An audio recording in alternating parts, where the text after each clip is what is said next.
Hello listeners, including Jamaicans locally and in the diaspora.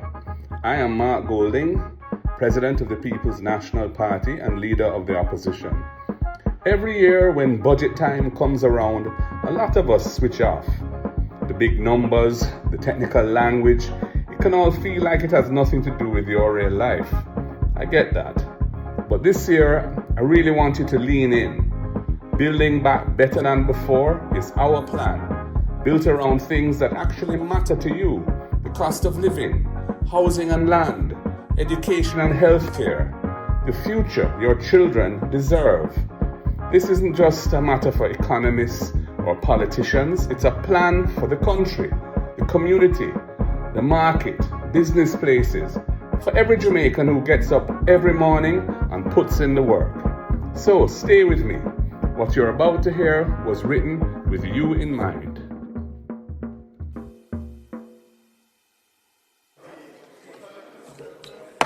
This Honourable House now resumes its sitting. I wish to warmly welcome all members to this sitting of the Honourable House of Representatives for today, Tuesday, March 17, 2026. Today we will continue the budget debate for the financial year 2026-2027, and we will hear from the Leader of the Opposition and Member of Parliament for St. Andrews South as he makes his contribution to the debate.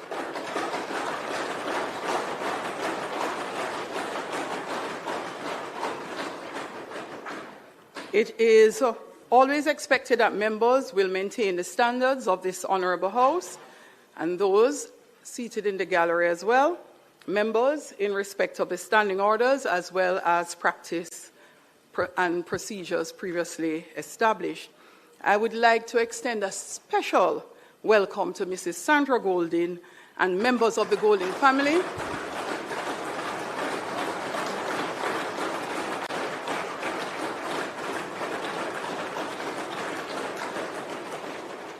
We are also joined today by members of the Diplomatic Corps, private sector representatives, and representatives of the St. Andrews South constituency.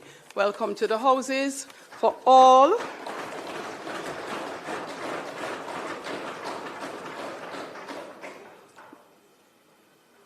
those who are here with us in the gallery and those who are joining us online or via various media broadcasts, PBCJ Live continues to stream, and I am sure all will be listening in today. I note former Minister of Finance.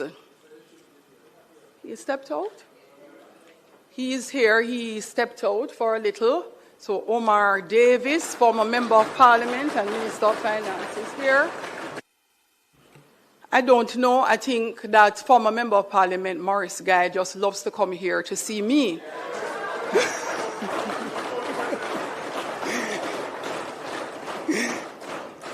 And also here is Keisha Anderson.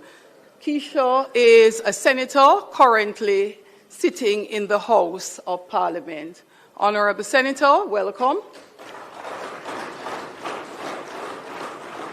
So just a short housekeeping point. Just had a conversation with the Integrity Commission. This relates to all senators, all members of the House, and for those who may have sat in the last election as councillors in the by-election. We had attempted to explain this before.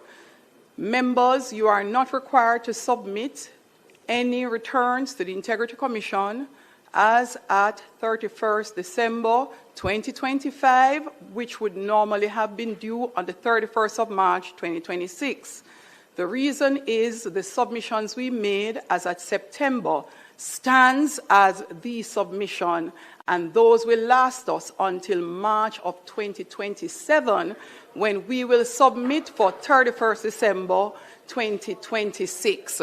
So for those persons who have started to send their declarations to the Integrity Commission, they will be returned to you. And for those who have not yet done so, please do not. I will ask the clerk to send a note out, as well as a reminder to members of the House and the Senate. However, members, please be aware that at any time the Integrity Commission can request information from you. So persons' personal situation may be different. You may be involved in companies where the information may not have been available as at September, but is available for December, and therefore you would need to give those updates when they come to your attention. Members, I hope you enjoy today's sitting, and I hope, even with the noise, all heard as it relates to the Integrity Commission what is required of you. Clerk, call of the roll. Mr. Clark, Mr. Green, Dr. Holness, Dr. Chang, Mrs. Williams, Mr. Bartlett, Ms. Grange, Dr. Tufton, Mr. Mackenzie, Mr. Montague, Mr. Vaz, Mr. Chuck, Mr. Charles Jr., Mr. Morgan, Ambassador Marks, Mr. Samuda, Dr. Wheatley, Mrs. Cuthbert Flynn, Mr. Terrelong, Mr. Witter, Mrs. Dalrymple Filbert, Ms. Morrison, Ms. Lee, Mr. Donovan Williams, Mr. Main, Ms. Crawford, Mr. Delroy Williams, Ms. Hamilton, Mr. Sieveright, Mr. Azan, Mr. Brown, Dr. Brown-Burke, Mr. Buchanan, Mr. Bunting, Ms. Burchell, Dr. Campbell, Mr. Cousins, Mr. Crawford, Ms. Daly, Dr. Dawes, Mr. Golding, Mr. Gordon, Mr. Hales, Mr. Hines, Mr. Jackson, Ms. Jess, Mrs. Malahoo Fort, Mrs. Miller Bennett, Mr. Morris, Mrs. Nita Garvey, Mr. Newell, Mr. Paulwell, Mr. Phillips, Ms. Perkis, Mr. Robertson, Mr. Robinson, Dr. Russell, Ms. Shaw, Mr. Smith, Mr. Dwayne Vaz, and Mr. Warmington. Thank you, Madam Speaker. Thank you, Clerk. House Leader.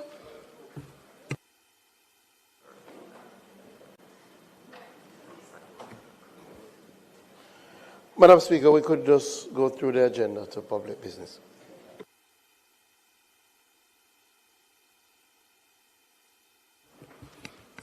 Statement by ministers, announcements, bills brought from the Senate, petitions, papers, reports from committees, notices of motions given orally, questions and answers to questions, motions that may be made at the commencement of public business requiring notice, motions relating to the sitting of the House, motions for leave to introduce bills, presentation of bills without leave of the House first obtained, public business. House Leader.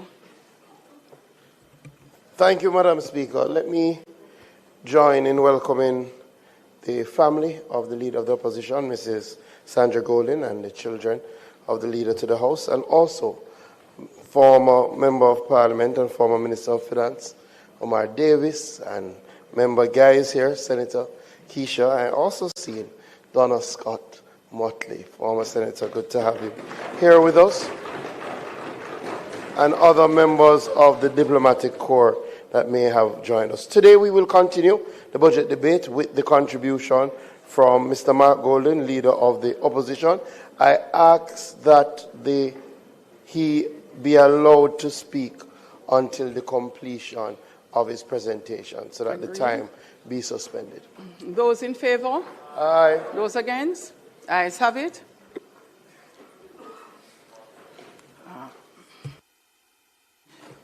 Let's make welcome to his feet Leader of the Opposition and Member of Parliament for St. Andrew South.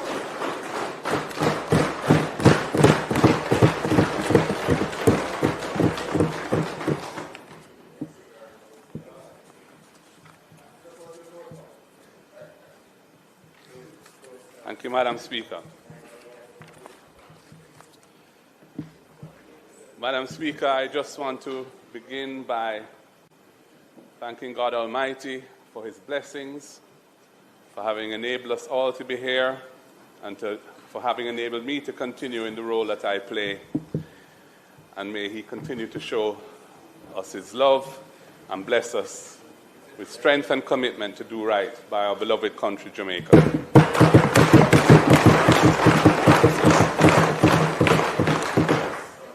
I want to also thank my dear wife, Sandra, who is here, for being here.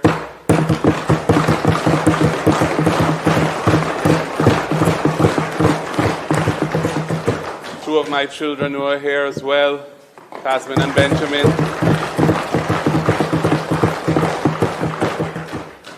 And I want to thank the former parliamentarians who've come today, especially, well, all of them, but a special word for Dr. Omar Davis. It is very wonderful to see you, sir. I want to acknowledge the members of the Diplomatic and Consular Corps who are here, and members of my constituency executive, my two councillors, Sarah Marshall and Louise Newland. We have some senators here as well who are parliamentarians. And, and of course, my colleagues on both sides of the House. It's a pleasure working with you at all times, good and bad. And I particularly want to thank those on this side who have continued to provide me with their full support and enable me to do the work that I do as effectively as I can.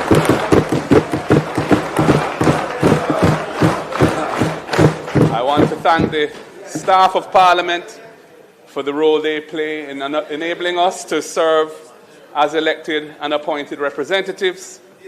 And I know that their situation is not always easy, but we appreciate very much the effort that they put in to enable us to do what we do in this House and in this chamber. So I thank them again. Madam Speaker, the change in political landscape of our great island that occurred in September of last year has profoundly altered the trajectory of Jamaica's future. The result ensured that this budget speech, which is my fifth as party president and leader of the opposition, is delivered from a platform of strength, momentum, and national validation.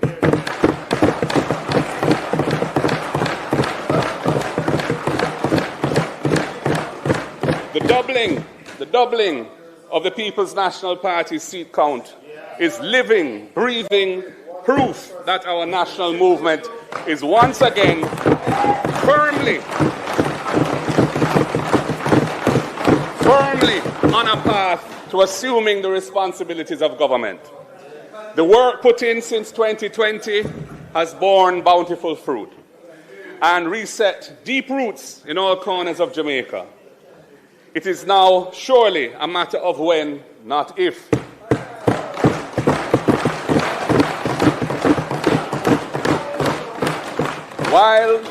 While we did come up just short of outright victory last time, the swing is undeniable.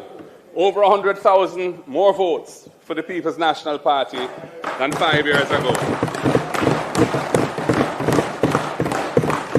The margins are shrinking, and the writing is there on the wall for all to see.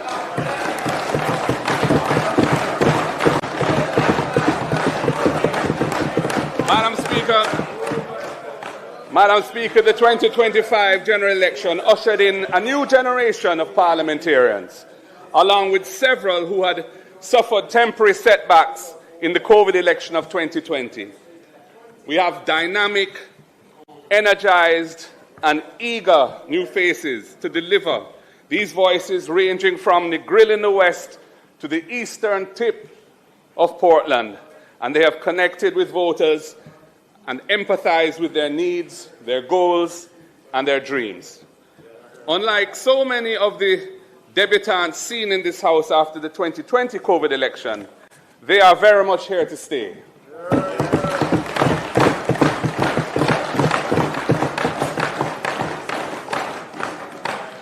And it is my great honor to serve alongside them, and I look forward to doing so for many years to come.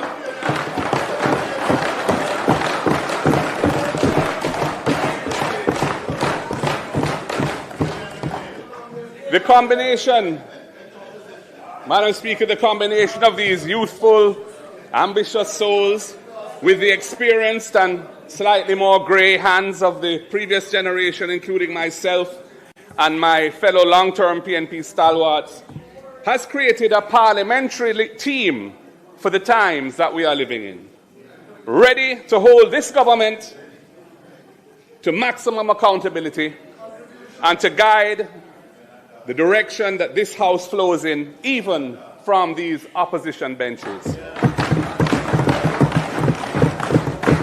I want to make special mention of the late Dr. Linvale Bloomfield from Eastern Portland and the late Dr. Winston Green from Southeast St. Mary, both of whom passed away while serving in this House during a previous term.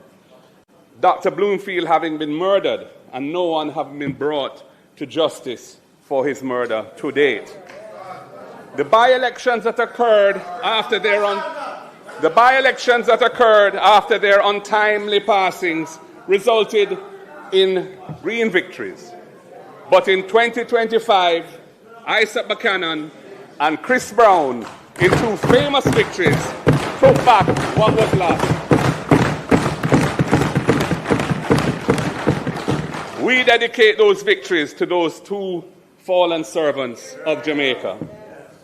Madam Speaker, the events that took place in September 2025 can be analyzed from two competing perspectives. On one side, the people of Jamaica heard our proposals for progressive governance of integrity that is accessible to all Jamaicans, and it resonated with them. The people heard our plans to build a society from the base upwards rather than from the top-down approach, and it resonated with them. The people appreciated our willingness to tackle their day-to-day problems and engineer solutions that will have a practical impact on their lives, rather than fixating on macroeconomic indicators that bear no reflection on their everyday existence. And this also resonated with them. Madam Speaker, we are the party of the people, and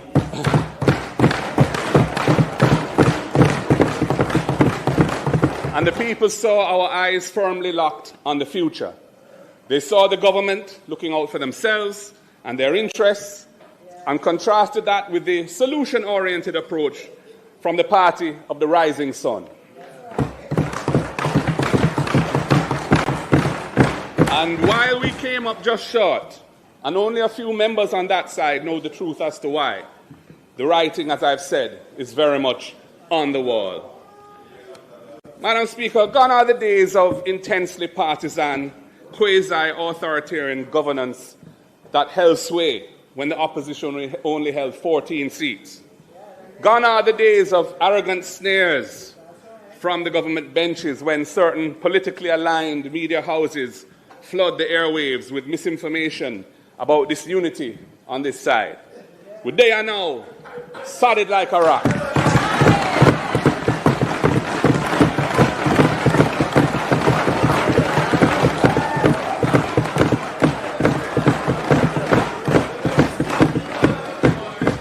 The writing is very much on the wall.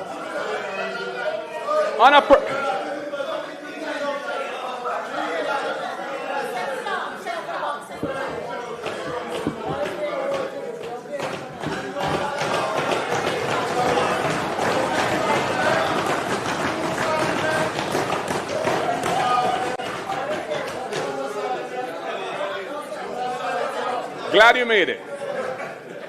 On a personal note, Madam Speaker, the last 5 years have been some of the most invigorating and fulfilling of my 60 years on this earth. It has been a great honor to fight for the rights and defend the interests of each and every Jamaican from each and every background, including, as I've said, the additional 100,000 voters who came on board with us last September. We will not let you down.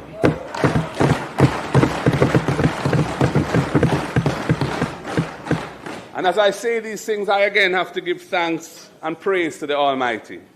He is my strength and my Redeemer, from whom all blessings flow. I pray that I will always do right by Him and strive to live according to His holy word.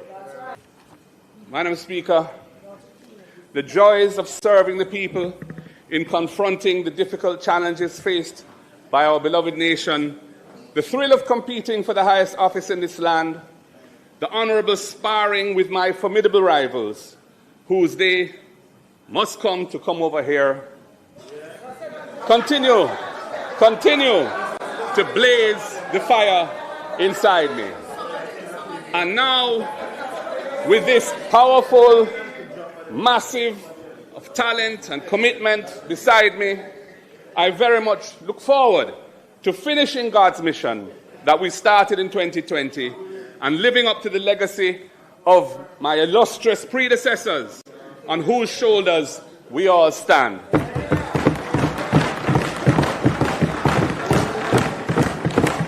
And we will do this by bringing a new era of innovative, strategic, caring, and honorable governance to this great nation. Madam Speaker, like many commentators and opinion makers, I have been thinking about what we must do to take Jamaica out of its chronic economic underperformance. With a GDP, a gross domestic product, which simply means the value of everything we produce, goods and services, in the course of a year. With a GDP of approximately $7,000 per person, one of the lowest in the Caribbean, compared with 19,000 US per person in Trinidad and Tobago and 26,000 US in Barbados. Jamaica's average real GDP growth has merely crawled along at around 0.8%, not even 1% over the last 10 years. The Jamaican economy is clearly not delivering for our people. Economic underperformance narrows fiscal space, so that despite the relative low debt-to-GDP ratio in the range, somewhere in the 60s now, 60% range, that Jamaica has achieved with immense sacrifice of our people over the past 14 years, we are still only able to deliver budgets with central government capital expenditure of 2 to 3% of GDP, a substantial portion of which, sometimes over a third, remaining unspent at the end of successive fiscal years due to various inefficiencies. Much of our road network remains in a deplorable state. Gullies and other waterworks and waterways are in urgent need of repair, and coastal erosion, exacerbated by worsening climate conditions, outstrips modest attempts at mitigation. Madam Speaker, the education and training systems of the country are big contributors to our economic underperformance. The statistics are well known. Roughly a third of our primary school children leave primary school functionally illiterate and innumerate. They cannot read and write. A problem which, of course, feeds into the secondary system, where less than 20% of our students achieve the basic requirements of 5 CSEC subjects, including Maths and English. Only approximately 16% of Jamaicans end up with any tertiary qualification. Our workforce suffers from inadequate training and apprenticeship opportunities, so that over 60% of our workforce has no form of skill certification at all. Heart has been so badly mismanaged despite its bespoke source of income from mandatory employer contributions, it made an accumulated operating deficit, an operating loss of $5.5 billion over the past 2 fiscal years. Remarkable and shameful. Foreign direct investment has fallen to a third of where it was in 2015 when we were there. Investors will not invest capital which will fail to generate competitive returns because the conditions for production are suboptimal and inefficient. The conditions in the health sector are so awful that they are negatively contributing to our economic prospects. Many Jamaicans overseas who would otherwise wish to return home to build Jamaica and who have the means to make a substantial contribution to nation building are unwilling to do so because of the repeated horror stories about the conditions and standards of care in our public health institutions. It is an issue which we cannot run from. Patients routinely have to sleep in corridors, in wheelchairs, on benches, or other makeshift arrangements because there are no available beds for them to be admitted. Free health care remains a fallacy because diagnostic tests, many medications, surgical implants, etc., are available only at a cost that is out of reach of most Jamaicans. Our doctors and nurses in the public health system are stretched so thin that it adversely affects their morale and patient care. Madam Speaker, Jamaica continues to fall behind as we wallow in our low-tech, low-wage, and low-growth economy. Two of the industries that employ most of our people, global services and tourism, global services being what many call BPO, are vulnerable to existential threats to their viability like artificial intelligence and climate and geopolitical shocks that periodically cause major downturns. We need a more balanced economy, Madam Speaker. Our economic underperformance contributes to the high levels of migration, one of the highest rates of brain drain, the migration of our trained professionals in the world, the hollowing out of the middle class in this country, many of whom live from paycheck to paycheck like the working poor, despite their tertiary degrees and other qualifications, and the high levels of school absenteeism, teenage pregnancy, gender-based violence, and other social ills. So, having solved the chronic debt problem that we inherited in 2012 and that we put in the heavy lifting to turn around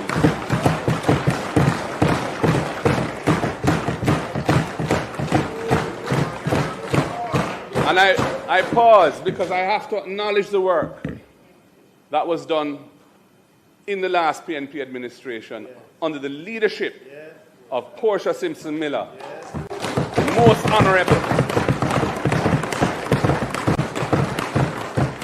and Dr. Peter David Phillips as finance minister. Jamaica was heading off the cliff under the previous JLP government. We were unable to even sit the IMF tests, much less pass them.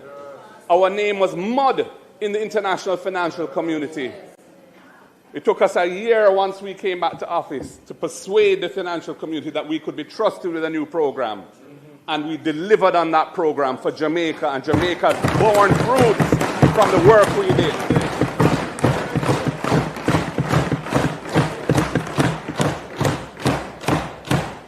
But despite Jamaica having solved the public debt problem, and I say solved it in the sense that it's still high, but we know how to manage it, and we know what it takes to manage it, and we have been successfully managing it for 14 years, consecutively.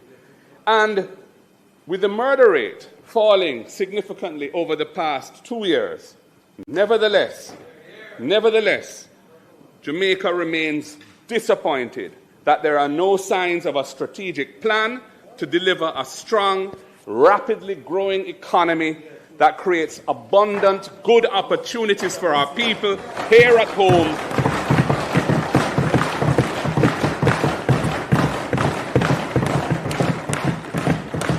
and attracts the return of Jamaican talent residing abroad. So, Madam Speaker, how do we lift ourselves out of this chronic economic lethargy? At the core of the solution is integrity. Honesty in what we say and do is the foundation of trust and confidence. A commitment to accountability and being transparent in how we govern and what we do in the name of the people as the servants of the people. We must strengthen, not weaken or undermine, the national institutions that were established to promote these principles. And we must hold perpetrators accountable for corruption. And of course, I speak of institutions like the Integrity Commission, which I had a foundational role in designing and bringing to Parliament as Minister of Justice, and the Financial Investigations Division. Madam Speaker, during the last general election in 2025, in the campaign, with its manifestos and its debates and its platform speeches, the Prime Minister did not even hint at, much less disclose, his intention to take the massive salary increase that he claimed he had given up when the heat reached him after Nigel Clark announced this massive salary increase on May 16, 2023. Not a peep out of him in the election campaign. Can you imagine that in February this year, a month or so ago, we suddenly learned that effective from payday last September 2025, right after the election, the Prime Minister would be receiving his big salary after all. Madam Speaker, that is the latest chop. That is a real brogad move. It was a shameful deception, not worthy of the high office that you hold. Not worthy.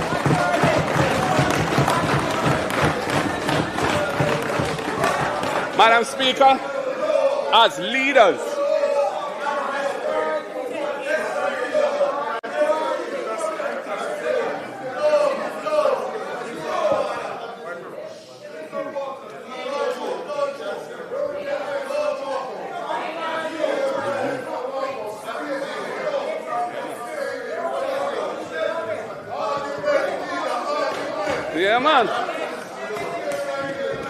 Madam Speaker, as leaders, we must hold ourselves to a high standard.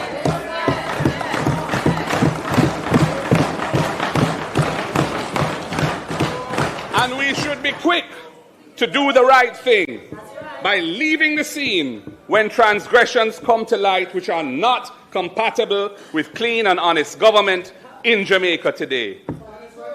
Unfortunately, the reverse all too often prevails. Impunity rules the roost as persons in positions of responsibility become serial transgressors. And it doesn't seem to matter because nothing happens to hold them to account. Madam Speaker, we cannot build our nation that way. We cannot build a nation that our people aspire to and deserve on such weak and wobbly ethical foundations.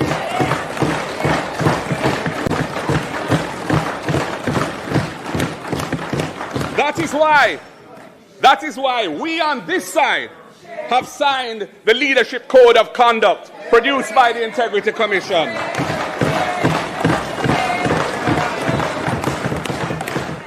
Committing ourselves to upholding principles of good governance and being accountable if we fail to do so.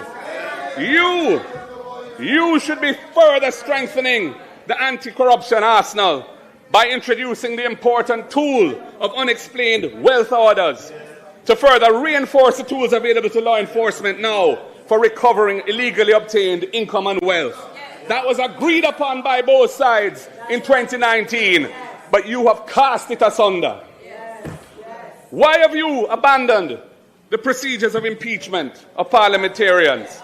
and other holders of high office that former JLP Prime Minister Bruce Golding tabled in this House in 2011, and I updated by tabling a private member's bill in 2021. Why are you not pursuing procedures for the recall of non-performing elected representatives to ensure that there are consequences when conduct and performance fall below what is acceptable in a free and democratic society based on the rule of law? Why?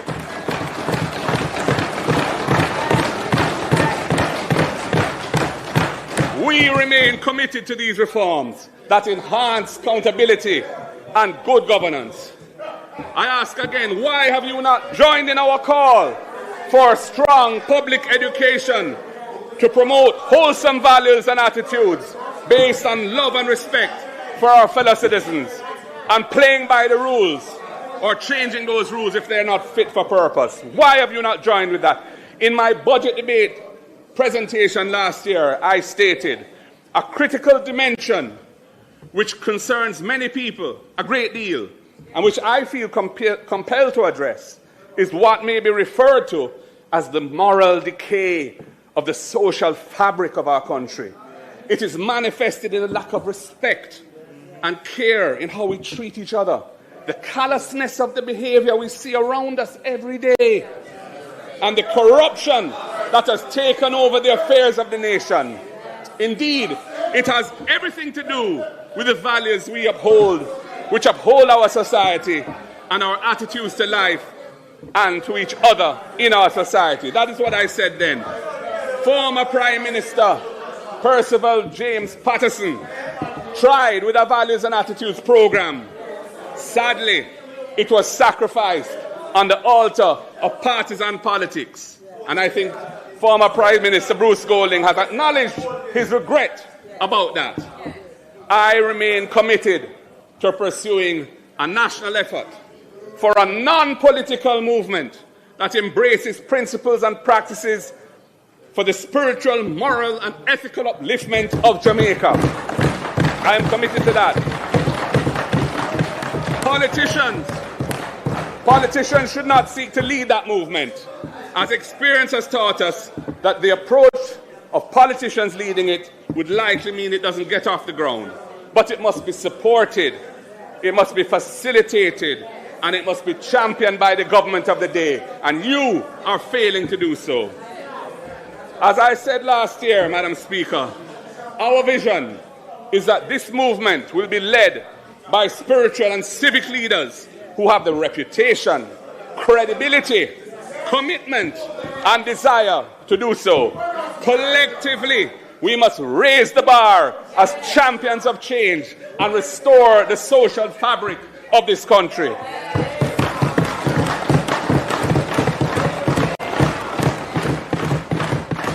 If we can do that, it will make it so much easier to overcome our challenges and achieve our economic and social goals.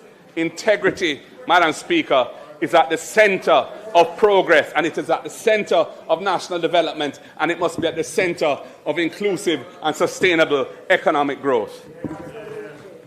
Madam Speaker, the bureaucracy of the country must shift to a pro-growth philosophy and practice. The procurement system urgently needs to be reformed so that it does not unduly delay the execution of projects and programs. Madam Speaker, the government has been delinquent in doing this. As it stands today, the bureaucracy always errs on the side of cautious control. I'm going to repeat that because it's an important point. As it stands today, the bureaucracy of Jamaica always errs on the side of cautious control when our chronic low-growth situation requires bold steps forward. And I'm glad to see the Prime Minister applauding that point. The current arrangements are a big impediment to national development. Capital investment, especially in infrastructure, is a key input for stronger economic performance. But year after year, as I've said, the capital budget is pared back because of a failure to execute capital expenditures on a timely basis. In the current fiscal year, 25-26, now ending, for example, the original budget was for $62.6 billion of capital expenditure, but that has been revised down in supplementary estimates to $55.4 billion. And in the prior fiscal year, 24-25, the original budget was for $80 billion of capital expenditure, and that ended up being $62 billion. In the fiscal policy paper, slower than anticipated project execution is given as the main cause of this underperformance. Slower than anticipated project execution. We are not sufficiently focused on tackling these inefficiencies. The sloth is reflected in our legislative process, Madam Speaker. Laws of strategic importance that require urgent amendment or passage remain on the books for years without the problem being addressed. And there are many examples of this, and I'm going to mention 5. The amendment to the companies legislation to facilitate the migration to Jamaica of companies incorporated abroad. A bill was tabled by this government, I think 3 or 4 years ago, that would have done that. Not a word since. Secondly, the amendments to the 2022 firearms legislation to address the impact that it's having on the backlog in the criminal justice system. It needs to be fixed because it is causing big problems in the criminal justice system. Thirdly, the new Customs Act that entered Parliament over 5 years ago still hasn't made it into law. We're talking about the logistics, we're talking about trade, we're talking about the impetus for economic growth and development, and we can't get these critical laws passed in a timely fashion. Fourthly, the amendments to laws governing teenage promiscuity, which are throwing hundreds of adolescents before the courts each year, despite the 2018 reform recommendations of the Joint Select Committee, which I was on and some of you were on, which reviewed these laws. These should be fixed urgently. And fifthly, the legislation to establish the National Reconstruction and Resilience Authority, NARA, the vehicle announced last year to drive post-Melissa reconstruction, but remains currently a mere department within the Office of the Prime Minister, with no legislative framework, no statutory powers to enable it to pierce through the knotty bureaucracy and drive rapid transformation reconstruction. Madam Speaker, this legislative inefficiency negatively impacts our economy and our society.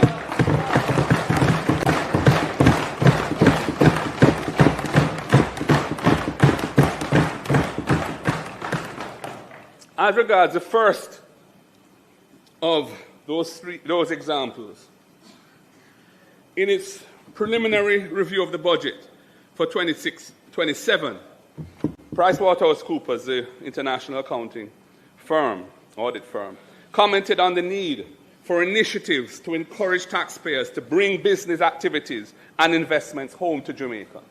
We have a big diaspora. We need to encourage them to bring their capital here. PwC said, where designed and implemented properly, this could bring in fresh economic activity that is currently taking place outside Jamaica, which in turn could bring in additional tax revenues after such activities or investments migrate to Jamaica. There is no good reason for this to remain in limbo, and it's consistent with what the opposition spokesman for finance said last Thursday about digital nomads, encouraging people abroad to come here, spend their money, and help to drive consumer demand, drive investment, and drive economic growth. Instead, what do I hear? I hear the Prime Minister retreating 30 years into his spin on FinSac. He will no doubt seek to revise history to suit his desired narrative.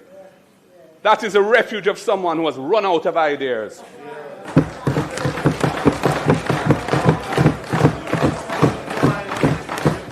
And Madam Speaker, he should have delivered the report that his government wasted over $150 million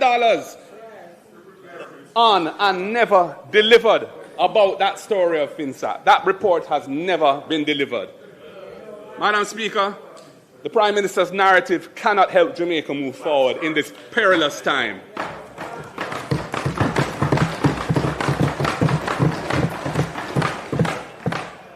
Madam Speaker, while the country's fiscal reforms have achieved debt stabilization is not the same thing as economic optimization.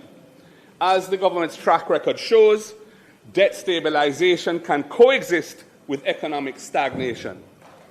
The government's February 2026 fiscal policy paper projects that the economy will suffer a severe contraction, negative growth. In their paper, they said 4.5% of GDP. I hear the finance minister saying it won't be as bad as that based on what the PIOJ has said recently, but it's still going to be severely negative for the current fiscal year, resulting from the catastrophic impact and ongoing effects of Hurricane Melissa. Unlike the economic contraction brought by the COVID pandemic, the current downturn is caused by real damage to the productive capacity of the country, especially in Western Jamaica. Assets that were damaged or destroyed include homes, business places, hotels, hospitals, schools, farming equipment and farms, etc., electricity transmission and distribution networks, water supply facilities, and other infrastructure. Madam Speaker, I have read that 215,000 buildings sustained damage of varying severity, including approximately 190,000 homes, of which 24,000, they say, were completely destroyed. The World Bank's estimate, based on intense aerial surveys after Melissa, is that the physical damage to the assets of this country, publicly and privately owned, was US $8.8 billion. That's about 1.36 trillion Jamaican dollars, approximately 40% of Jamaica's GDP, current GDP. The Planning Institute of Jamaica, PIOJ, has more recently indicated that when economic losses and various additional costs are included, the total loss to Jamaica from Melissa is US $12.2 billion, which is 1.98, nearly 2 trillion Jamaican dollars, or approximately 56% of GDP, 56%. In other words, we have been hit very, very hard, and we need to fight even harder to get the country out of the slump. Early investment in recovery is needed to turn the negative cycle occasioned by Melissa's destruction into positive economic growth. Early investment. Some of us may be familiar with the proverb, early money is like yeast. And that proverb encapsulates the truism that early investment is needed to turn this situation around. The time to aggressively pursue recovery from the Melissa disaster and to set the platform for higher levels of sustainable growth is while the fiscal rules are suspended. Now is the time to drive GDP growth, because it will be much more challenging once the maximum 2-year suspension of the fiscal rules comes to an end and the law does not permit any further extension. At that point, which is probably, I assume it will be extended for 2 years. It's been extended for 1, but I assume it will be 2 years. At that point, in other words, with the fiscal year commencing April 1, 2028, the fiscal rules will again chip in. The fiscal rules will require years of tight fiscal policy to generate higher surpluses, primary surpluses, that can bring the public debt down to the 60% legislative target by the legislative deadline. This will clamp down on expenditure on infrastructure and other public goods. Having stripped the cupboard bare with the sell-off of the Norman Manley International Airport and the Sangston International Airport's future revenues, no major forward sale of assets is planned that can provide additional fiscal space at that time. So, and I also want to make one point, which is that although the fiscal policy paper has this target date for achieving 60% of GDP as 2030, March 31, 2030, in the law, it's still March 31, 2028. I assume the minister is going to bring legislation to fix that, but who knows? Madam Speaker, with the fiscal rules being temporarily suspended Now is the time to really focus on driving recovery and growth.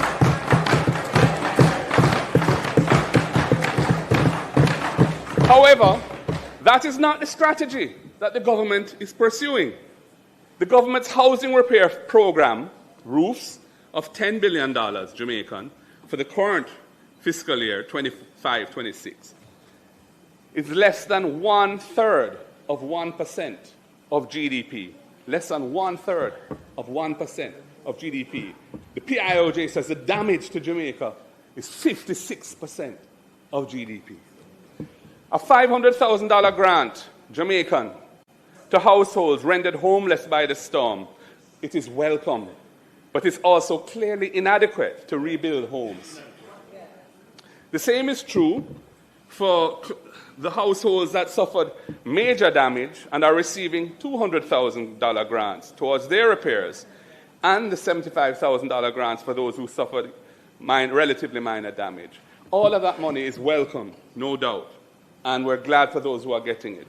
But clearly it is insufficient to repair the major damage to the housing stock in Western Jamaica in particular.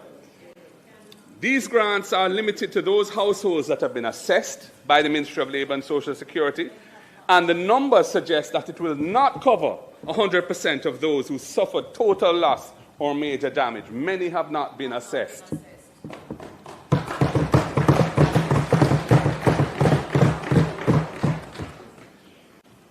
$5 billion out of the $10 billion has been allocated to those whose homes have to be totally rebuilt, which implies support for only 10,000 households of the 24,000 homes that we are told have been totally destroyed. I'll say it again. Half of the $10 billion is for those who have suffered major damage or total loss. Sorry, half of it, $5 billion is for those who have suffered total loss. That can only support 10,000 households being rebuilt. We are told that 24,000 households were totally destroyed. Clearly, not even half. Similarly, with $4 billion allocated to those needing major repairs and $1 billion allocated to those needing less extensive repairs, this implies support for only 33,333 households out of 166,000 households who are estimated to have suffered damage needing repairs across both of those two categories. Madam Speaker, the upshot is that there is a real need for much more extensive investment in restoring decent, habitable shelter to Jamaicans who suffered housing damage in the hurricane.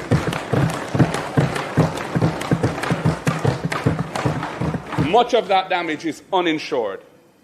Homes that receive only partial repairs and are not restored to full habitability will mean families that are hobbled by unplanned housing repair costs for months and years to come. This will only reduce their disposable income to spend on the ordinary needs of life and feed into further economic malaise, the various manifestations of poverty, and worsen the growing problem of mental illness. The ROOFs program also appears to ignore the element of resilience in its design, merely handing out grants of amounts which are manifestly insufficient to cover the cost of adequate repairs, guarantees that households resort to the least cost approaches to effecting those repairs because the money isn't enough, so they have to make it stretch. This is clearly short-sighted, Madam Speaker, as Jamaicans should be using construction materials and techniques that will make their homes more resilient to future climate disasters than they were before.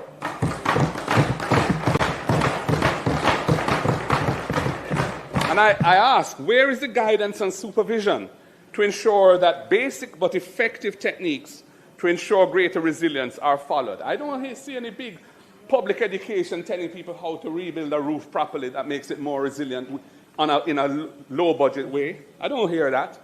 Where is the monitoring to ensure the use of bolts rather than nails and straps and other relatively low-cost construction inputs to provide greater resilience to hurricane winds and rain?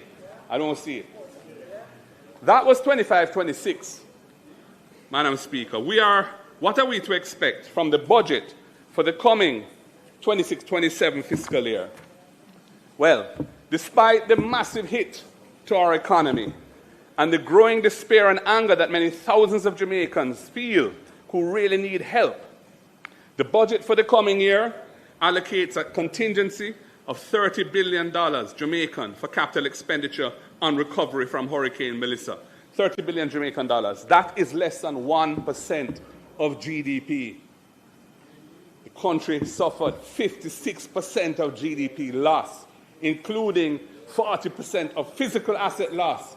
And the allocation for capital expenditure for Hurricane Melissa recovery in the coming fiscal year is less than 1% of GDP.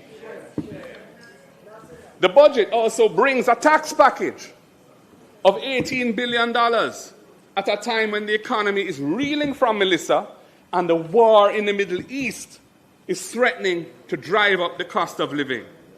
This is not a budget to drive economic recovery. And, Madam Speaker, when you look at the fiscal policy paper that the government tabled in February last month, it projects negative real GDP growth of 0.5% negative of GDP for the coming fiscal year, 2026-27. And this is not surprising, as the tax package will reduce disposable incomes and further constrain consumer demand. And I have a bit more to say on some of those measures shortly. This aspect of the budget will therefore be pro-cyclical in its effect. What does that mean?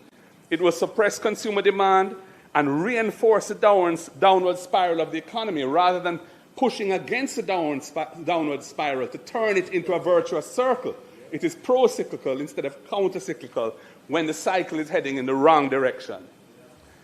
This could not come at a worse time because the war in the Middle East is driving up oil and gas prices. And it's not just oil and gas prices. It is going to include fertilizers. It's going to include plastics that are used in manufacturing and so many other things, because in that area, the Persian Gulf, natural gas production is being shut down. Oil and gas can't escape. And it is part of the whole supply chain for the food production of the world and the manufacturing production of the world. Petrochemicals are a critical ingredient in fertilizers and in pharmaceutical drugs and so many other things. So we're really looking at a dread situation. The combination of the post-Melissa hardship, the Middle East war, and the government's tax package is a toxic cocktail. Toxic. It will be bitter medicine to the Jamaican people. And Prime Minister, you need to tell the people when you speak on Thursday what your plans are for protecting the society from the impact of this Middle East war, especially those who are still struggling to get their lives back together after Melissa. That's what the people want to hear from you, not Finsa. If you want to talk about Finsa, bring the report. Bring the report and let us debate Finsa. Bring the report. Shortly outlined by the opposition spokesperson for finance, forced into continuing to extract funds from the National Housing Trust. There are other options, and a better way forward is possible.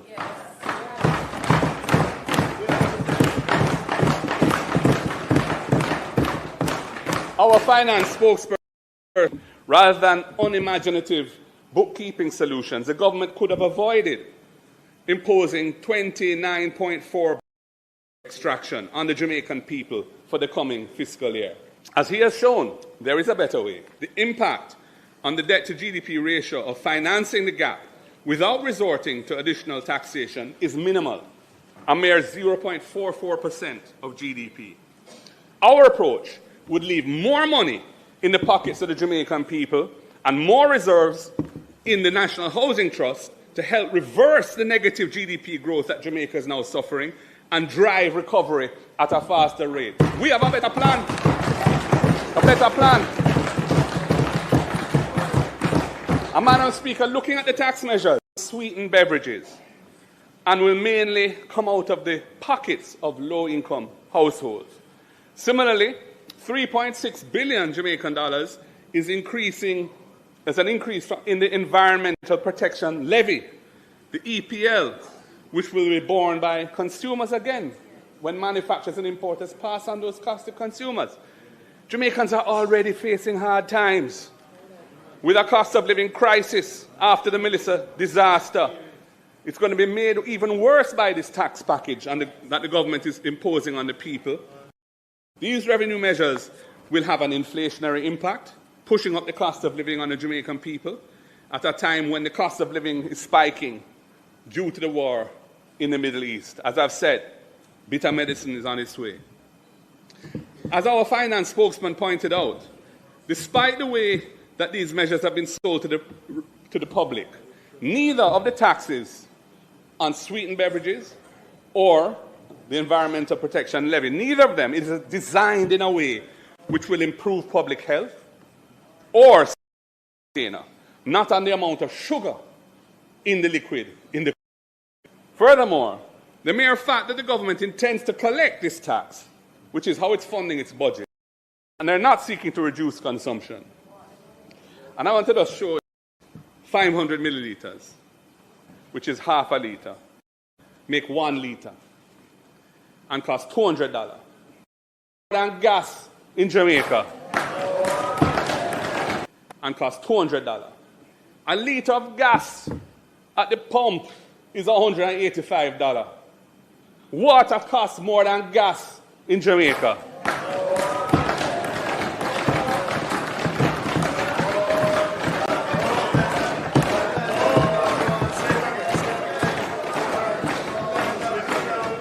$200 for 2 bottles, making 1 litre, $185 per litre at the pump. Water costs more than gas in Jamaica. If we really want to encourage healthy consumption, then remove the GCT from water.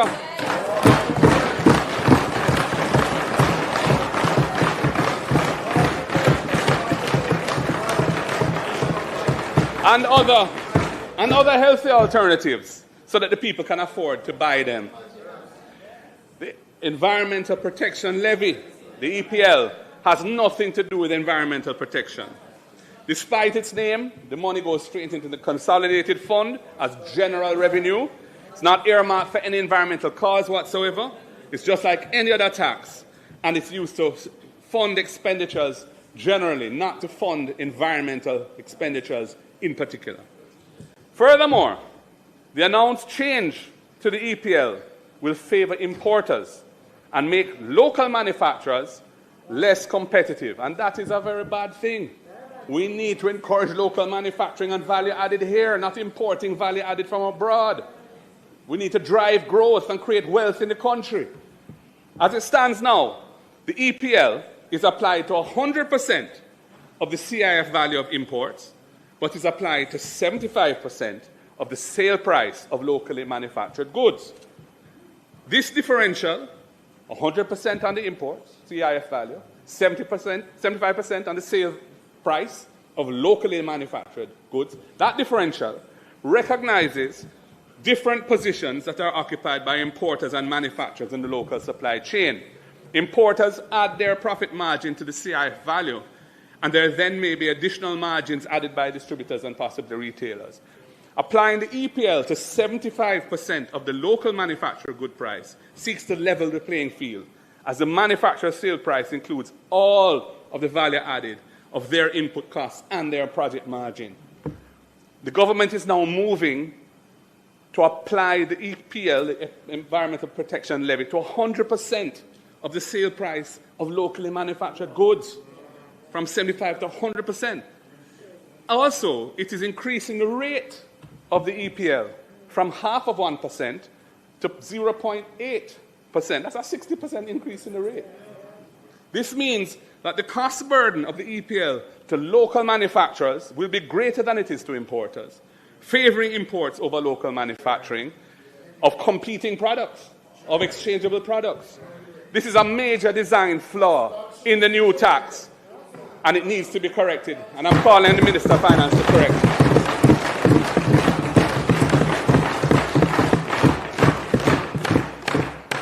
Madam Speaker, in the Minister's Revenue Measures Ministry Paper number 17, the Minister of Finance said that the government is putting GCT on digital services and intangibles purchased from overseas providers by consumers in Jamaica.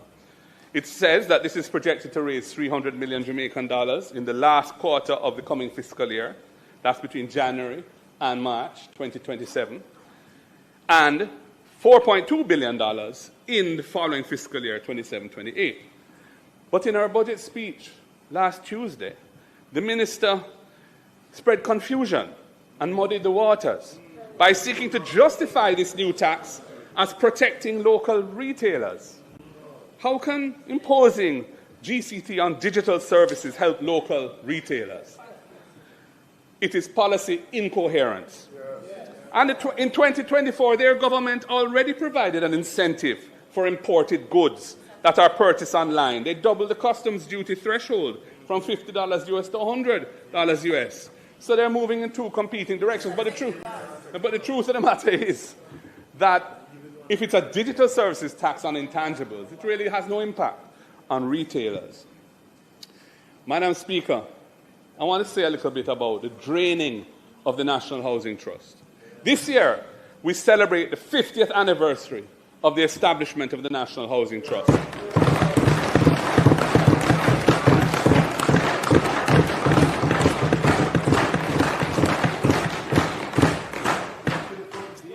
It was and is a transformational institutional innovation of the late great Prime Minister Michael Joshua Mann.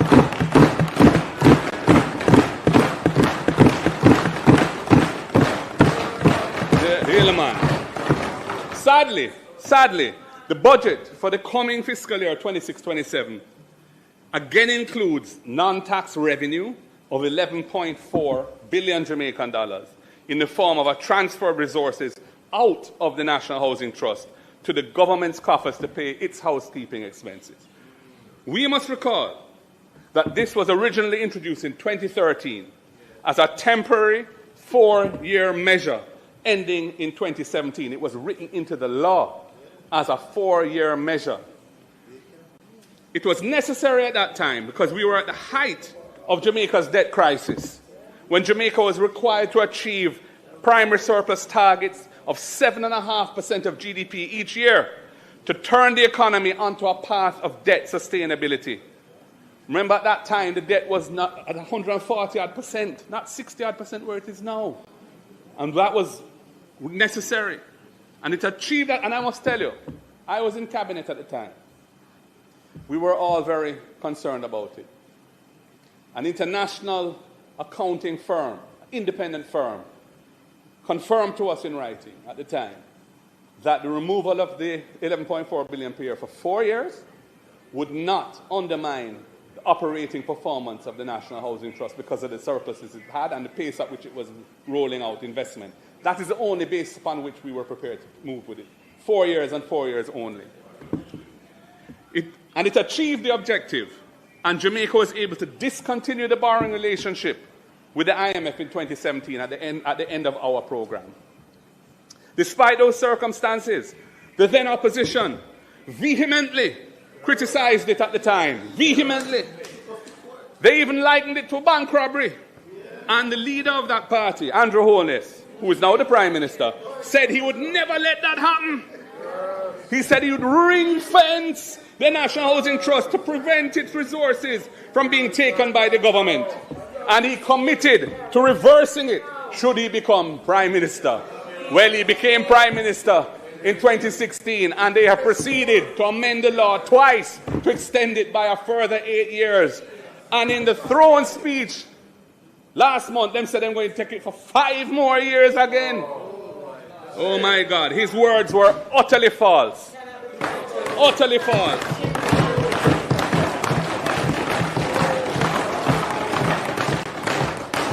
Under his watch, as Minister with responsibility for NHT, because NHT falls under him, this government has passed legislation twice to extend that extraction of resources each year for 10 years while they've been in office.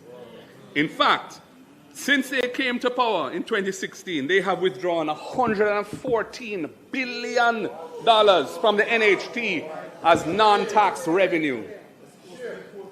And this continued over that period, despite Jamaica needing to increase the construction of affordable houses by 15,000 per year to satisfy the unmet demand. And despite Jamaica having left the IMF borrowing program in 2017, they have no excuse for it. Now the government, as I've said in the throne speech, has announced that it's going to extend this again for 5 more years. That means that they're going to reduce the financial base of the NHT by a further $57 billion over the next 5 years. At a time when Jamaica's housing stock in western parishes has been decimated by Melissa, these resources should be deployed by the NHT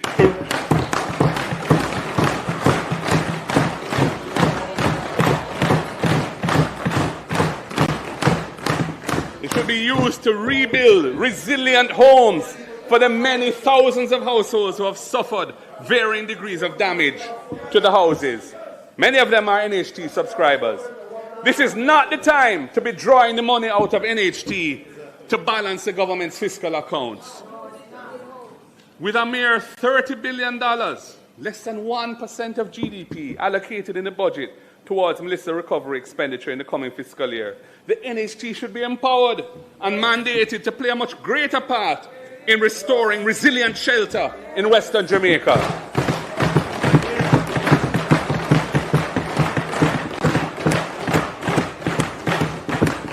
This is not the time to be depleting the resources of Jamaica's most important housing institution. Bad policy, Prime Minister. Bad policy. I move now, Madam Speaker. In the context of the need to drive recovery, I am concerned that the allocation of 100 billion Jamaican dollars for central government capital expenditure in the coming fiscal year is likely to be unspent, a good portion of it, given the chronic strictures of the procurement rules and other bottlenecks that have been impeding the effective execution of capital projects year after year after year. Madam Speaker, I believe it would be more effective to channel a part of these resources through the municipal corporations and agencies that operate at the community level, such as the SDC, RADA, Solid Waste and Water Commission, in executing relatively small but urgently needed tasks in the aftermath of Hurricane Melissa. These resources should be deployed to undertake the removal of fallen tree debris, restoring pedestrian walkways and footpaths, restoring fences around publicly owned properties, repairing catchment tanks, cleaning the intakes to springs, cleaning side drains and culverts, repairing broken retaining walls and other small structural repairs and the like.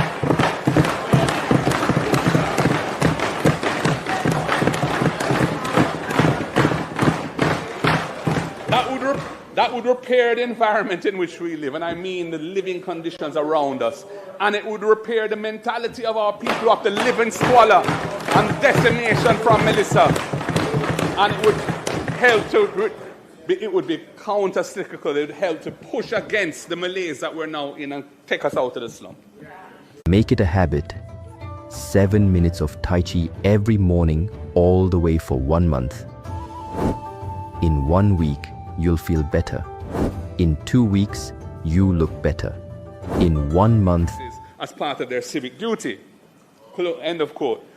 Madam Speaker, the next stage of Jamaica's economic reform should not be about increasing tax rates.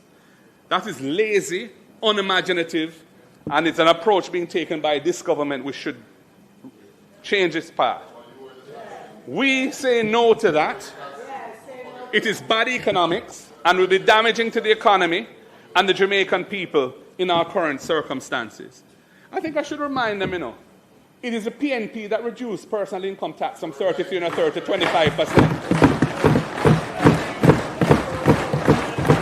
It's the PNP that reduced GCT from 17.5% down to 16%.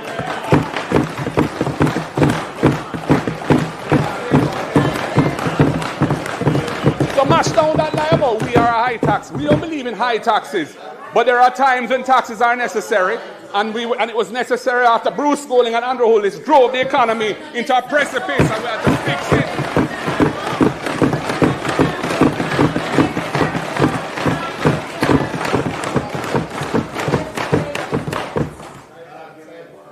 Increasing tax rates and putting in new taxes on the people when you're in an economic slump is bad economics and will be damaging to the economy and the Jamaican people in our current circumstances. The next stage should be about ensuring that the taxes that are already on the books, are fully and fairly realized.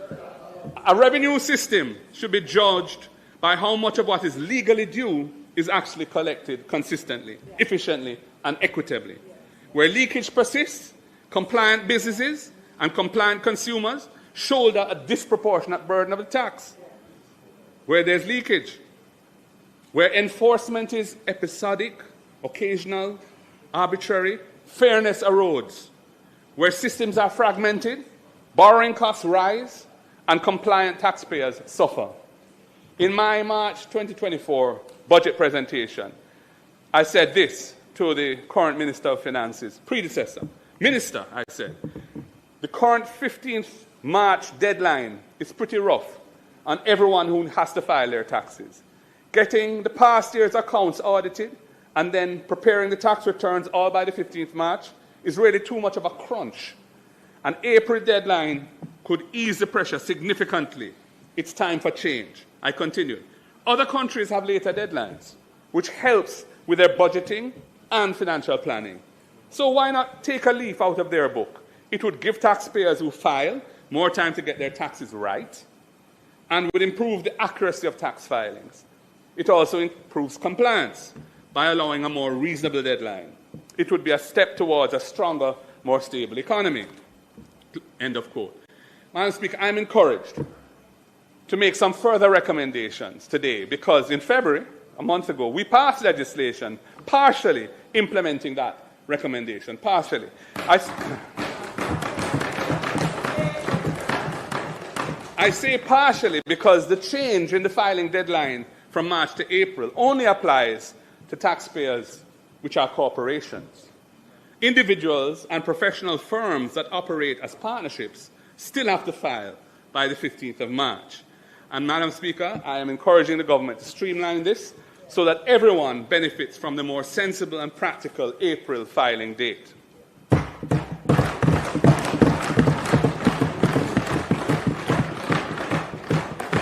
Madam Speaker, the success of the tax amnesty in the first quarter of 2025, a year ago, which collected 10.5 billion Jamaican dollars in outstanding taxes, illustrates the benefit of providing taxpayers with attractive mechanisms for coming forward voluntarily to settle outstanding tax matters and regularize their tax affairs. I support the call for a voluntary structured tax settlement program to be developed and implemented in Jamaica. It was, again, in Pricewaterhouse's circular on the current budget, and I think it's a very good idea. It should be supported. Jamaica also needs to seriously pursue a structural integration of systems so that tax compliance becomes automatic rather than discretionary. Some estimates, which I have seen, suggest that the improved realization across key revenue categories could yield up to 60 billion Jamaican dollars annually without increasing any tax rates or imposing any new taxes at all. Our finance spokesperson provided a telling example on Thursday last of how $8.6 billion of this can be achieved in the coming fiscal year. And, you know, the truth is that if we had a year to roll it out, we would collect a lot more than 8.6 billion. And he conservatively puts the 8.6 billion because he recognizes that it will take some months of concerted effort, serious management of the system, backed by serious political will to make it happen. But it could be done. GCT, General Consumption Tax, is Jamaica's largest indirect tax, and it is projected to generate 330 billion Jamaican dollars in the upcoming fiscal year. And the related tax, the Special Consumption Tax, SCT, is projected to generate another $113 billion Jamaican. The system requires businesses to collect these indirect taxes at the point of sale, hold it in their cash flow temporarily for a period, and then remit it later. That time lag creates opportunity for underreporting, inflated input credits, nil returns despite commercial activity, and fraudulent refund claims. Enforcement relies heavily on audits after the fact, and these are costly and necessarily selective and unevenly applied. Many countries have addressed this, not by raising rates, but by redesigning the tax architecture. Electronic invoicing systems are now standard across much of Latin America and parts of Europe and Asia, requiring invoices to be digitally validated in near real time. Every transaction is time-stamped. Every input credit must match a verified supplier invoice. Returns are auto-populated from validated data. That shift is transformative. It moves the system from post-event enforcement to transaction-level verification. The documented increase in revenue collections from implementing these systems actually range from 5 to 15%, depending on the level of previous compliance. For Jamaica, even a conservative projection of 2% improvement in effective GCT and SCT realization would yield $8.6 billion annually as our finance in the first year. And of course, it would pick up more as we ram compliance and really get everybody to adopt the system. Madam Speaker, no GCT or SCT rate increase is required, none. Just better system design. The government will likely tell us it isn't assured and it can't be done. That's what I expect to hear from them. Well, I'm here to tell you that with political will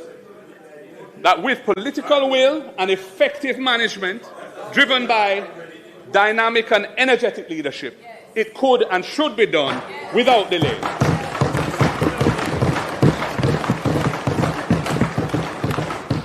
I will now share some other examples of how to optimize revenues over the next 3 years without increasing taxes, as we seek to finance strong recovery from Melissa and build back better. And I do so in a spirit of goodwill to all Jamaicans on both sides of the aisle. I'm not hiding it, I'm sharing it for the good of the country. I move to income tax, which is the largest tax type, projected to yield $342 billion in the upcoming fiscal year. In this case, leakage flows from artificial loss positions, profit declarations that bear little resemblance to import volumes or sector margins, weak withholding adherence, and payroll inconsistencies. This is all sources of leakage in the income tax system. The fundamental issue is structural. Tax filings are treated as isolated submissions rather than nodes in an integrated economic data network. A modern compliance system would automatically link income tax declarations to GCT turnover data, customs import declarations, payroll filings, beneficial ownership records, director compliance histories, and municipal corporation approvals of projects and so on. So, for example, if a company imports $150 million Jamaican dollars in goods but declares $20 million in turnover and a tax loss, the system would automatically flag that anomaly. A 5% improvement in effective income tax realization would yield $17 billion annually. $20 million in turnover and a tax loss. The system would automatically flag that anomaly. A 5% improvement in effective income tax realization would yield $17 billion annually. Again, this has nothing to do with raising tax rates. It's just about aligning data and getting people to pay what they owe.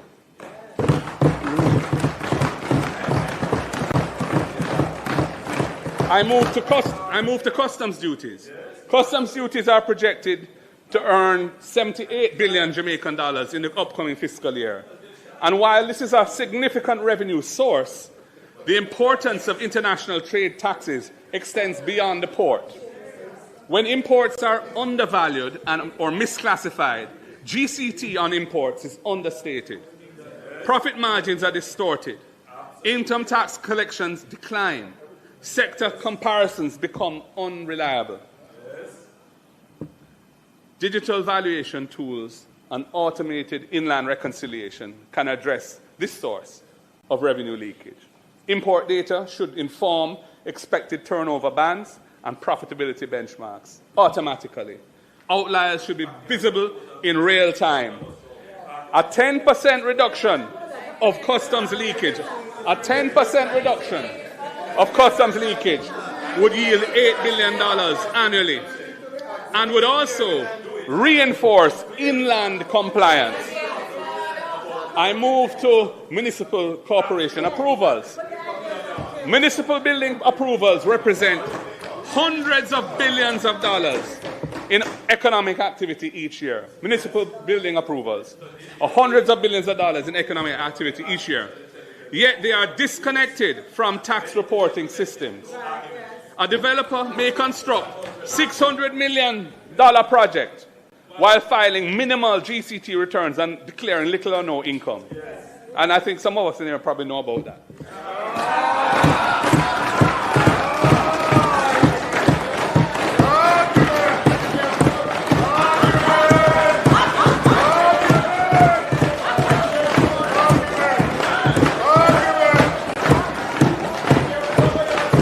True, me no can no foul. If you want to pick it up for your business.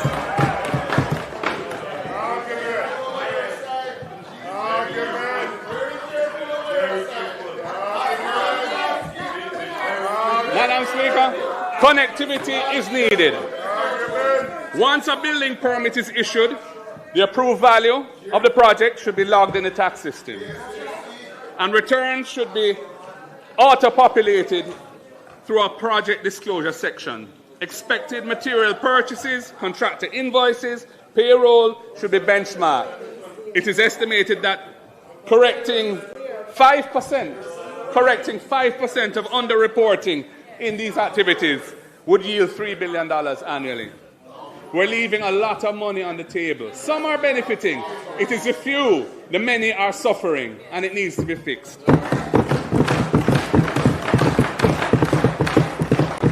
Madam Speaker, in 2024, more than 5,000 work permits were approved in Jamaica. Yet permit issuance is not systematically reconciled with payroll, filings, or statutory contributions. If a company holds 10 active work permits but files payroll for only 10 employees, that discrepancy should trigger an automated review. Fixing this could generate $250 million annually, reinforcing a simple principle that every compliance node must connect. It's about connectivity. In summary, Madam Speaker, if well executed and taken together, these systematic reforms could yield additional revenue per year of close to 2% of GDP without increasing taxes. This is not incremental reform. It represents additional fiscal space of 10% of GDP over 5 years. It is achievable not by increasing the tax burden, but by being smarter in how we utilize the architecture of the tax system. Reform to improve the integrity of the tax system is not punitive. It promotes economic fairness. It promotes economic fairness. It protects compliant businesses from being undercut by non-compliant competitors. It narrows bureaucratic discretion. It shrinks the space for corruption. It strengthens investor confidence. It increases fairness. Madam Speaker, Jamaica does not need higher tax rates. It needs systems where invoices validate themselves, where payroll reconciles with permits, where imports reconcile with profits, where building approvals inform tax returns, where risk detection becomes structural rather than episodic.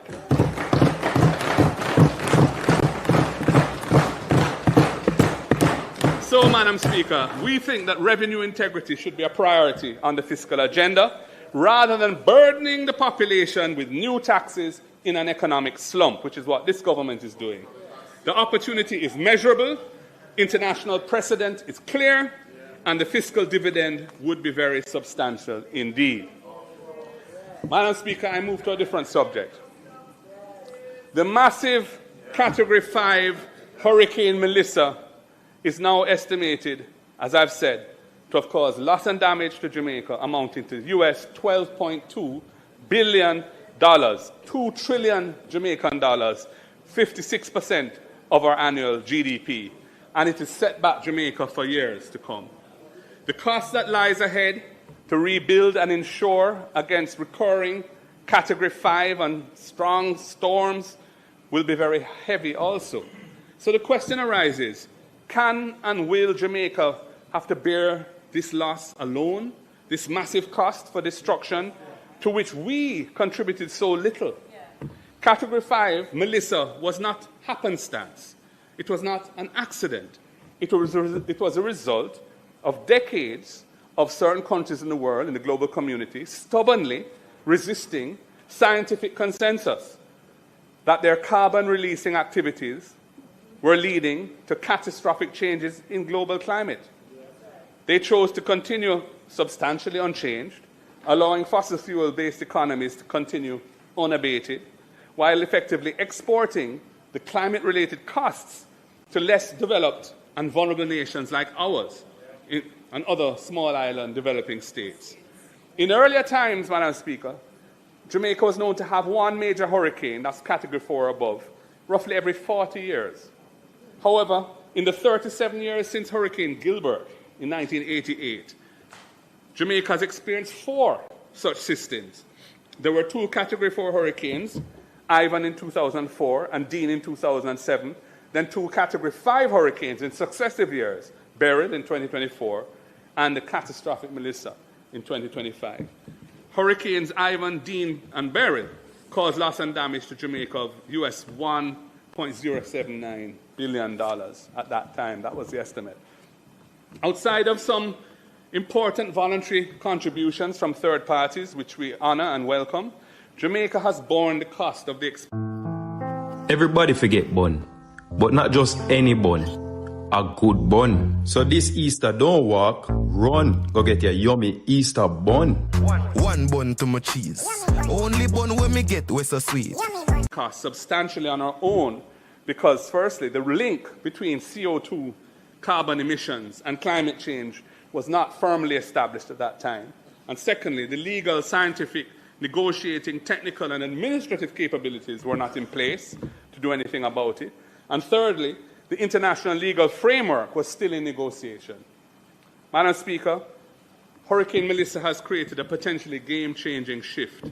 Among other things, firstly, Melissa did not follow the historical pattern of these major systems. It was a tropical storm which, while meandering slowly, almost stationary in the Caribbean, intensified rapidly in these waters, where sea temperatures have reached 1.4 degrees above pre-industrial levels, and then it moved directly to Jamaica. It is generally accepted that Melissa's peculiar intensification and power were a climate-related phenomenon. Secondly, Hurricane Melissa struck Jamaica about 4 months after the International Court of Justice, the World Court, had issued a unanimous advisory judgment that states can be held liable for damages caused by climate change. Now, Jamaica has been a minimal emitter of greenhouse gases that have caused global warming. Yet we are bearing the pain from the irresponsible and selfish actions of others. This is fundamentally unjust and unprincipled. As a major victim of the effects of climate disasters, Jamaica cannot remain docile and just passively assume a mountain of additional climate-related debt that will fetter and postpone our national development for decades to come. Our country has a duty to lead in its advocacy for fair and just compensation.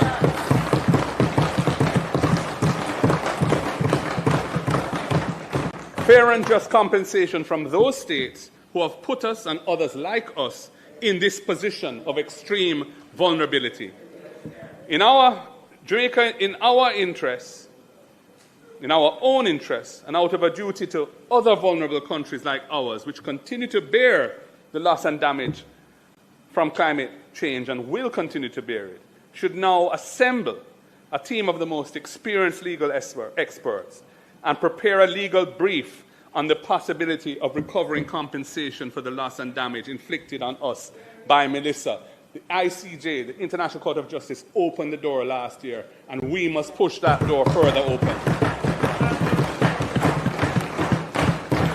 Madam Speaker, the legal brief should consider the prospects of a case being taken to the International Court of Justice, relying on the responsibility of certain countries for the global temperature increases that resulted in the damage wrought by Hurricane Melissa. A decision of the International Court on this issue would be binding on the states found liable for the overheating that triggered Hurricane Melissa. That decision, which would be of considerable economic value for Jamaica, may possibly be obtained pursuant to the contentious jurisdiction of the International Court. It is not beyond imagination that this could be done, and we owe a duty to other countries and ourselves to see if it's possible.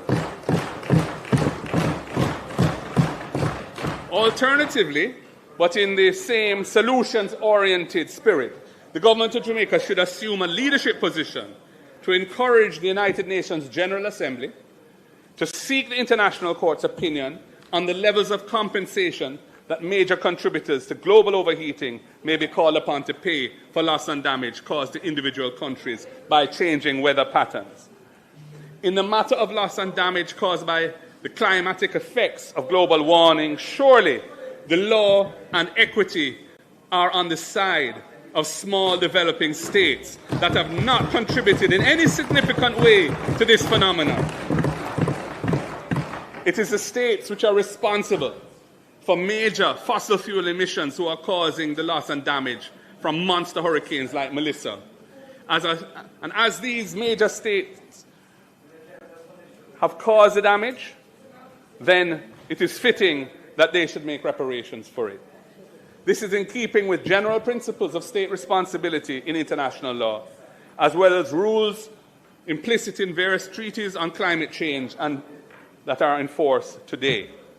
I commend this to the government and ask them to explore it. We cannot just sit back and have a 56% hit to our economy for something that we didn't cause and that was clearly climate related, and just say, sure, we'll just borrow the money and move on. We're not moving on. We're going to have to pay that debt back. And we owe a duty to the countries of the world that are in a position like ours, and to ourselves, because it could happen again, to push the needle. Jurisprudence is not fixed in time. It can evolve. And the door was opened last year. Madam Speaker, while on the topic of international relations, I noticed the Prime Minister's exhortation to fellow CARICOM leaders to adopt a foreign policy of, in quotes, principled realism. I wondered uneasily to myself what that potentially Jamaica up your cash. Over 100 winners. More than $2.6 million in cash and prizes up for grabs. Win cash every week. Plus a chance to up your cash to $500,000. And that's not all. Win back your grocery bill up to $10,000 cash every week. The foreign minister, having told Parliament that this decision had nothing to do with pressure from the US. That is what she said in this Parliament, that decision had nothing to do with pressure from the US. A few days later, had her ministry subsequently issue a statement affirming that it is widely known, in quotes, that the US has publicly raised concerns with the program, before articulating what I regard as unconvincing reasons as the purported justification for terminating a program that has done so much to help Jamaicans to have access to quality health services, and the termination of which has left a very substantial unfilled gap in healthcare delivery, especially in underserved areas. Now I say, if you operate, Prime Minister, you operate in fora which I don't. So there may be things that you're aware of that I am not. But before you make a move like that, you have to put other things in place. You can't terminate an agreement that the Jamaican people are relying on and have nothing in place and scrambling around while people are suffering. Again, poor government, mismanagement. And Mr. Speaker, Madam Speaker, for the record, we, and I believe all of us in this House, on both sides, thank the government and people of Jamaica for their 50 years of valuable... I'm going to start again. For the record, we in this House, and I believe on both sides, thank the government and people of Cuba for their 50 years of valuable and selfless service to the Jamaican people. And we join with other Jamaicans who regard this so-called principled realism as an act, really, of a response to external pressure in a way that has been at the expense of the Jamaican people. preparatory work should have been put in place before you made a move like that. And it was not. Madam Speaker, it has been 5 months since Melissa devastated our island home. A storm of unforgiving force. Melissa carved her name into the history of our nation. While the most impacted parts of the island were from Manchester heading west through St. Elizabeth and Westmoreland on the south coast, and from St. Anne heading west through Trelawney and St. James and Hanover on the north coast, other sections across central and eastern Jamaica also suffered serious damage, and that's often overlooked. When you visit the badly affected areas, the evidence of Melissa's wrath remains very much before your eyes. Today, I do not come to this house to merely catalogue the damage, though the numbers that we have quoted are sobering. I come to speak about something more powerful than the storm. I come to speak about the spirit of the Jamaican people, more powerful than the storm. I have walked through the rubble and debris in Black River and in White House. I have stood in flooded, carcass-littered fields in St. Elizabeth and Westmoreland.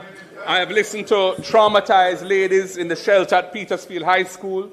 I've walked with families through devastated housing schemes like Edmund Ridge, Estuary, and Catherine Hall in St. James. I've talked with mothers in Hanover who lost their roofs from their homes. Their lives have been dealt a serious setback, but their hope remains intact. I have seen what the official reports do not capture: the incredible bravery of so many unsung heroes during the passing of the storm, who risked their lives to save the elderly and the weak, neighbors sharing their last meal, churches who lost their roofs still willing to provide a helping hand to those in need, communities caring and sharing, not as individuals, but as one Jamaican people. I also saw the spirit of Jamaicans who are not affected directly by the storm, but who stepped up in a massive way. They filled barrels, boxes, planes, bags, trucks, cars, and headed to the worst affected areas to help. Our entertainment community were beacons of hope and help. And I want to big up the likes of Shaggy, Sean Paul, Spice, Buju, Bounty, Shensia, Russian, Kemar, Romich, and so many more. I want to big up NGOs like Food for the Poor, Hanover Charities, World Food Kitchen, and several others who have played a massive part, helping to fill the gaps that the state did not respond to. And then there are our extraordinary Jamaican people, at home and abroad, who lent a helping hand week after week to their brothers and sisters during a very frightening and difficult experience. We say to all of them, thank you. Thank you. Madam Speaker, a storm can take a roof or blow down a house, but it cannot break the spirit of a determined and resilient people. Our people remain unbroken, and so too does our resolve. We will not simply rebuild what was, we must build back better than before. This is not just a slogan. It must be a covenant, a solemn commitment that the hardship that our people have endured will not be wasted and allowed to repeat itself again. We must use this moment of crisis as the catalyst for transformation. The homes we rebuild must be able to withstand the next major storm. The roads we repair and restore must not just wash away with the next serious flood rain. Our party is committed to policies and programs that will build an economy that works for every Jamaican, not just the privileged few. In this post-Melissa period, every policy that I outline today, every program that I propose, is measured against one question: does it help build us back better than before? That's the question. Does it help us build back better than before? The state has a fundamental responsibility to the people of Jamaica amidst the devastation and loss suffered by so many. Resilience without resources is rhetoric, mere rhetoric. The people need more than speeches. They need prompt and effective action. They need a government that shows up and steps up and fixes what is broken And that plan's not just for the next election, but for the next generation. That's what the people need.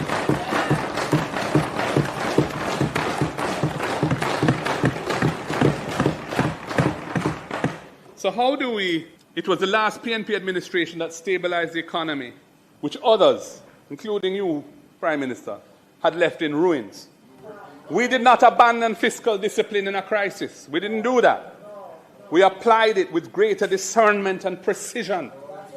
Because building back better than before requires not just vision, but the credibility to finance that vision responsibly. The hurricane has damaged our infrastructure, but it must not damage our future. We must manage our resources with the care of a good mother, how she manages her household, knowing that recklessness today means greater problems tomorrow.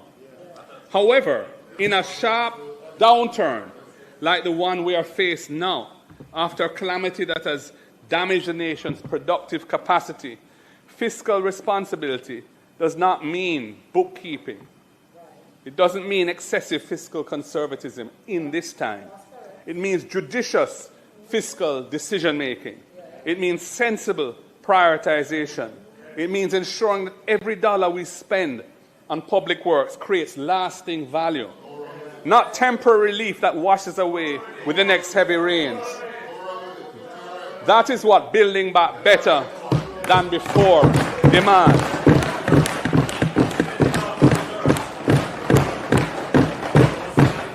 When I look at the estimates of expenditure that were tabled in February, I have to ask, where is the vision for recovery and reconstruction? Where is the strategy to guarantee that the houses we rebuild will stand for generations? We are offering not just criticism, but a credible alternative. Resilience built in, not added on. And this must be done while protecting the fiscal gains that Jamaicans have sacrificed so much to achieve. They're not your successes or our successes. They are the people of Jamaica's successes. Those are the ones that have delivered us where we are now. And so I'm going to just go through with some of our ideas around how we should proceed. Madam Speaker, there is no development without energy. Energy. Jamaica's economic development is being retarded by the high cost of energy. Jamaicans pay some of the highest electricity prices in our region. This is not a fact that we must accept. This is a problem that we must solve. There will be no affordable energy without competent, bold leadership. To power our recovery and a more productive and competitive economy, we must build back better than before. The current license with the Jamaica Public Service Company expires in 2027. This is just around the corner. The next license must be negotiated with one overriding objective: to reduce the cost of electricity for Jamaican households and businesses. That is central to being able to build back better than before. The transition to renewable energy has to be accelerated. Jamaica is blessed with ample sources of solar, wind, and other renewable energy. They are cleaner, they are cheaper. And as the current war rages in the Middle East, Jamaica remains way too vulnerable to external shocks that cause sharp, painful, and economically debilitating spikes in the price of oil and gas that we import to fuel our imbalanced energy sector. And I have to remind the House, it was us who passed the Electricity Act in 2015 to modernize the framework. Aspects of it have not been rolled out all now. Certain codes have not been developed and so on. And we were the ones who established the General Procurement Office to ensure that new projects to build out productive capacity in the energy sector could be done transparently and efficiently. But it has been an absolute disaster, the way you've managed it over the last 10 years. There have been for 8 years, there was no RFP issued. And we've been just stagnant in the same mix, essentially, other than the projects that were initiated under us and came to fruition a few years after. You should be issuing utility-scale requests for proposals every 2 or 3 years, ensuring a steady pipeline of new generation capacity. This modern, forward-looking approach is how we would build back better than before.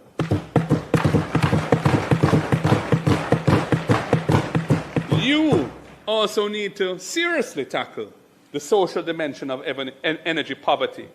Tens of thousands of Jamaican households remain informal customers, living in fear of fires and disconnection. Our electricity empowerment program would help low-income houses and households regularize their connections with support for rewiring, inspection, and solar panel installation. We've been calling for this for several years now. You made a small start last year. It's kind of faltered. In my own constituency, I was one of the first people to write in with a proposal for the program that was announced last year to be rolled out in my constituency. I've heard nothing since. You also, I should say that our electricity empowerment program would help low-income houses regularize connections, supporting rewiring, inspection, and solar panel installation. This is not just about reducing electricity theft. It is about restoring dignity and security in people's homes. It's about bringing everyone into the light, safely and affordably. That is building back better than before.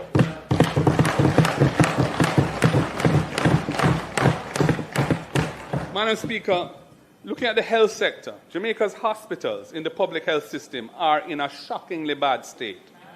Corridors are filled with patients. Vital equipment either doesn't exist or is not in good working order. The staff are doing the work of 3 people each with the resources of 1. The crisis in our public health system has now been compounded by the decision of this government to terminate the Cuban arrangement. For the past century, half a century, healthcare workers from Cuba have served side by side with our own professionals in our hospitals, in our clinics, under a bilateral agreement that facilitated cooperation, and that has stood the table. That bilateral agreement has been continued on under governments on both sides. At the time when our emergency departments are overflowing, when our operating theatres sit idle for lack of staff or bits of equipment that aren't working, when our nurses are immigrating in such high numbers, this government has chosen to send home, a couple of hundred Cuban doctors and nurses who are on the ground, working in public health facilities and serving our people. That is not building better than before, unless you have something in place to replace it, which you don't. So I say, why not roll out a national health insurance scheme, beginning with full coverage for our most vulnerable? Children from birth to 18 years, seniors 65 years and older, and persons with disabilities. Start with them.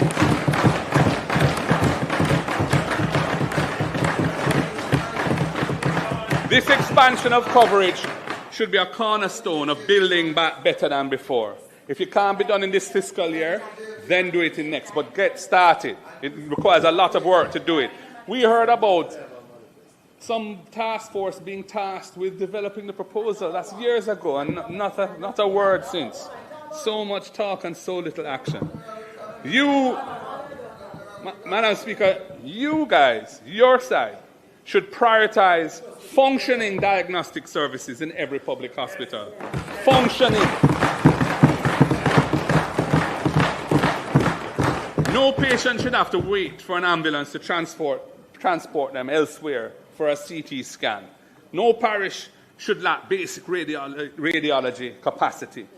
We would ensure that every parish hospital has diagnostic equipment that is working, maintained properly, and staffed adequately. That is what a modern health system looks like, and that is building back better than before.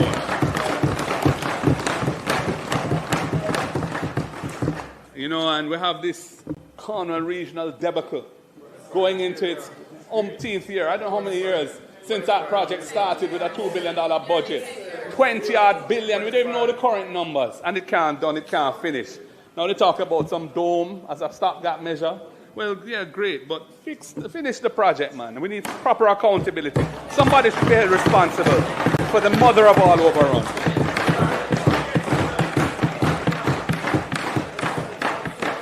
Madam Speaker, prevention is better than cure. And prevention requires accessible.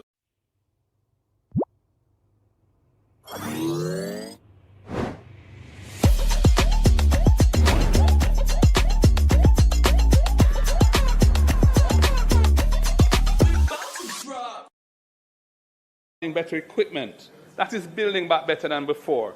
You need to restore morale in the health service by restoring respect for those who deliver the service. You should be compensating healthcare workers fairly and providing them with housing support through the National Housing Trust and ensuring that they have the tools that they need to do the job.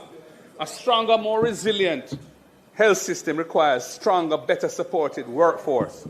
That is building back better than before. Too many of our people are leaving our shores in healthcare, in education, in all the professions because they're not being adequately looked at. And it just needs a proper retention plan with some creative thinking. We have come up with that. We've given them a load of ideas as to how to do that. No, they don't do anything. Just talk. Just talk. Madam Speaker, a nation that does not properly educate its children cannot achieve its development goals. Jamaica has a crisis in education with well-documented unacceptable underachievement at the primary and secondary levels, leading to a low rate of tertiary level qualification, and that helps to keep our economy weak and unproductive and uncompetitive. Hurricane Melissa has only made that crisis worse. Damaged schools, poor access roads, disrupted families, heightened economic pressures have pushed absenteeism to unacceptable levels. I heard today where a senior police officer in one of the affected parishes was saying there's some 400 students who are missing from the system. In one parish alone. In one parish alone, 400. That was in today's news. My goodness. Thousands of our children cannot attend school 5 days a week because they cannot afford transportation or a daily meal. This has to be addressed head-on.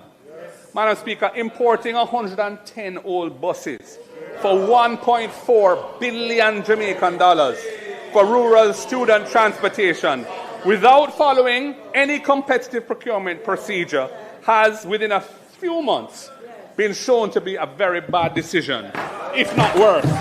If not worse. We told you that from the very beginning.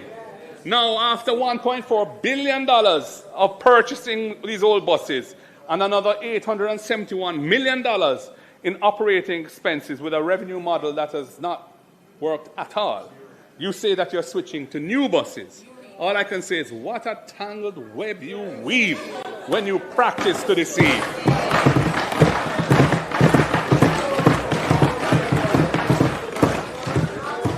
Madam Speaker, our plan would have given the people the Rural Initiative for Delivering Education, we call it RIDE, to provide transportation subsidies, initially for 20,000 vulnerable primary and secondary students who are outside of the JUTC network.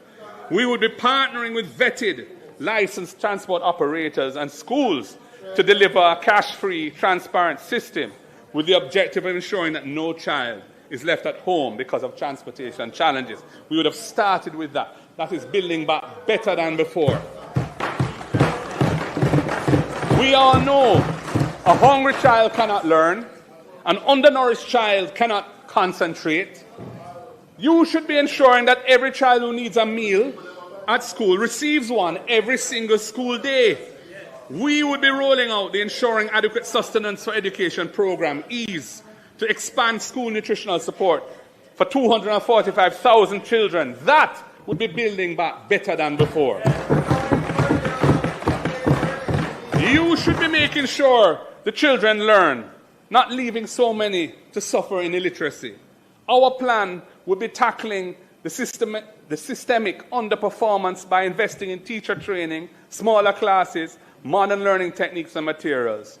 We would be relentlessly prioritizing the fundamentals of reading, writing, and arithmetic and cognitive skills. You have just started to scratch the surface. Thank God for a few private sector and NGO operators who are showing the way in how to address the issue. But it must start early in the school system, not when they're already way past the age that they should be and can't read and write. You should be also addressing the historic deficits of self-esteem, self-love, personal discipline, and a sense of responsibility for others. You should be ensuring our children understand who they are, the greatness of their past and their potential, and what it means to be a citizen of Jamaica. We would be tackling adverse social behaviors head-on by embedding the teachings of the right excellent Marcus Messiah Garvey in the national curriculum and restoring civics education fully. We will be expanding programs for children with special needs, which is a huge problem in the country.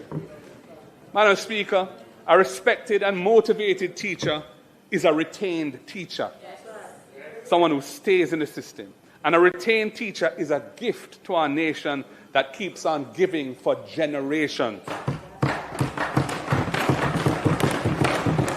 I have to ask, where is your teacher retention plan?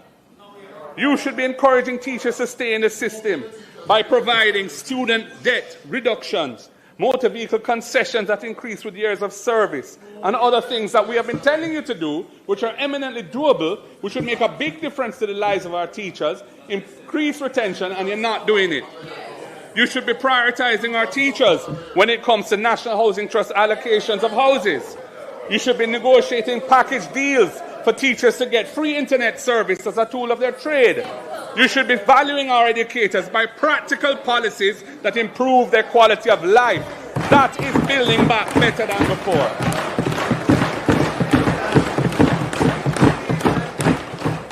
Madam Speaker, only about, I think it's 21% of the eligible population is enrolled in tertiary education, only 21%. And only 15% of the total workforce holds formal tertiary level qualification, 15%. Jamaica cannot move up the value chain and create an economy that delivers wealth for all our people without expanding access to tertiary education and training. Can't be done. You should be doing something about this, but you're failing the people. We would roll out the First in Family Scholarship Program, providing full scholarships for the first person in a family to attend university or college. And our spokesperson for education should take a bow. It was his creative thinking that put that on the table. I want to big him up for that. With the benefit of that investment in their socio-economic upliftment, they could then help their brothers and sisters to do the same.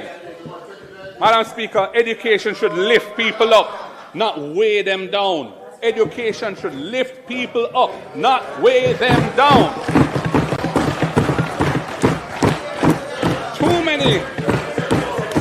Too many graduates are suffering under the weight of student debt. You need to do more for them. We would have capped Student Loan Bureau loan repayments at a manageable percentage of the borrower's income.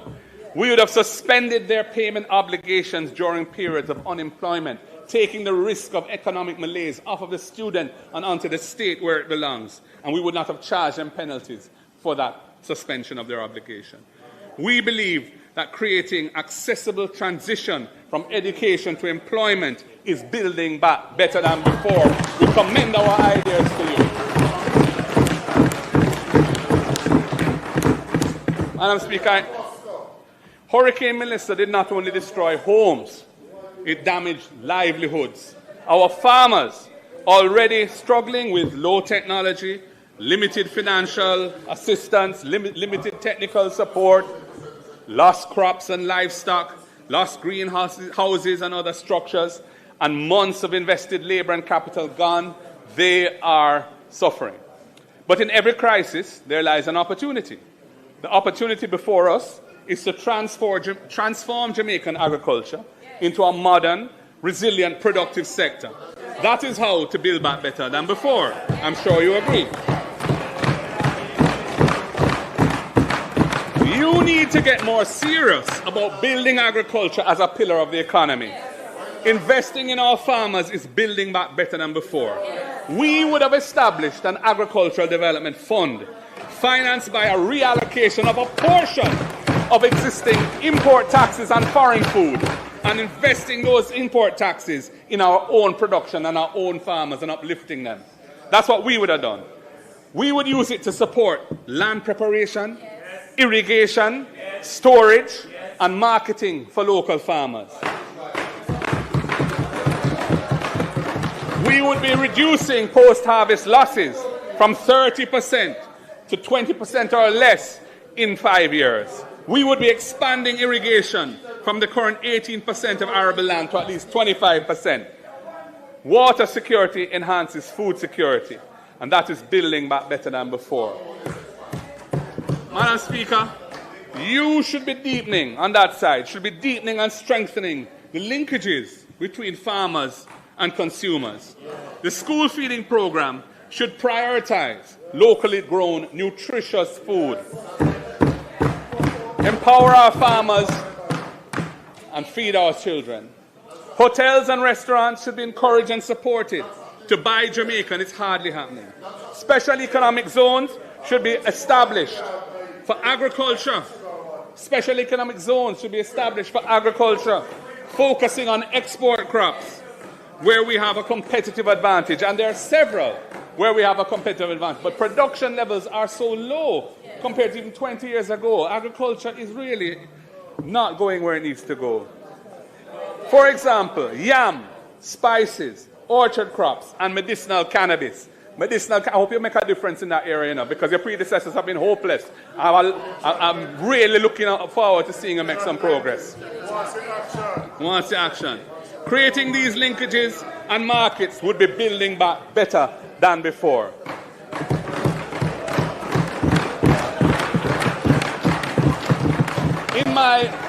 In my 2024 budget presentation, I spoke to the need for greater transparency and rationality in how food import permits are allocated. Imported produce that competes with local farmers raises serious issues of fairness, as the playing field is not level when farmers in North America and Europe benefit from massive state subsidies alongside other advantages such as economies of scale. The system of granting import permits is also conducive of corruption. At that time, when I said it, onion imports were causing losses to farmers when there was ample local supply. It is distressing to read in the media once again of a large onion farmer thinking of giving up agriculture and going into another, in the minister's well, there you go, going into another profession because of the market being undermined by cheap imports. Madam Speaker, this is not just bad policy. It is infected with nepotism. I have seen the customs declaration for an imported shipment of 1,300 bags of onions brought in by a communications company owned by a JLP activist and former MP. I've seen it. I can share it with you if you want to see it. The system of granting import permits needs to be overhauled and put on a transparent footing. And Madam Speaker, priority must be given to importers that represent and support the affected farmers, not politically connected margin gatherers. If you get the privilege of making money out of imported food, those profits should be in the agricultural sector to help build it.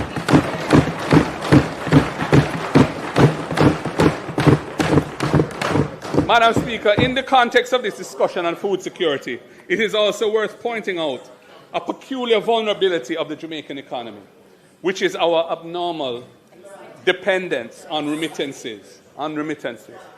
Remittances provide currently some 3.5 billion US of financing to the Jamaican people each year. With 100% retention in the local economy, unlike tourism, and the direct support that it provides lower-income families, this is the largest, most important, and most impactful source of foreign exchange available in Jamaica, remittances. Remittances are a vital buffer in times of crisis. During the pandemic, when other large foreign exchange earners dried up as international travel ceased, our balance of payments remained largely unaffected, and the exchange rate remained stable because of the increase in remittances, which effectively rebalanced the current account of the country. Similarly, after Melissa struck, in December 2025, net remittance flows of 315.3 million US represented a 13.6% increase over the same month in the prior year, helping to fund the revaluation of our currency, which has taken place since December, And that has helped to keep inflation below what the Bank of Jamaica had originally projected after the storm. And in fact, I think the inflation numbers for February were just published. And again, it's below the lower band of the inflation target of 3.9%. Even in normal times, remittances help to sustain our current account balance and finance our imports, including $1.4 billion of food imports, which amount to nearly 20% of total imports, something which we cannot continue to allow. It's not sustainable, and it is depriving value added and wealth creation in our economy. But we have to big up and give thanks to the Jamaican diaspora for their commitment to their home country.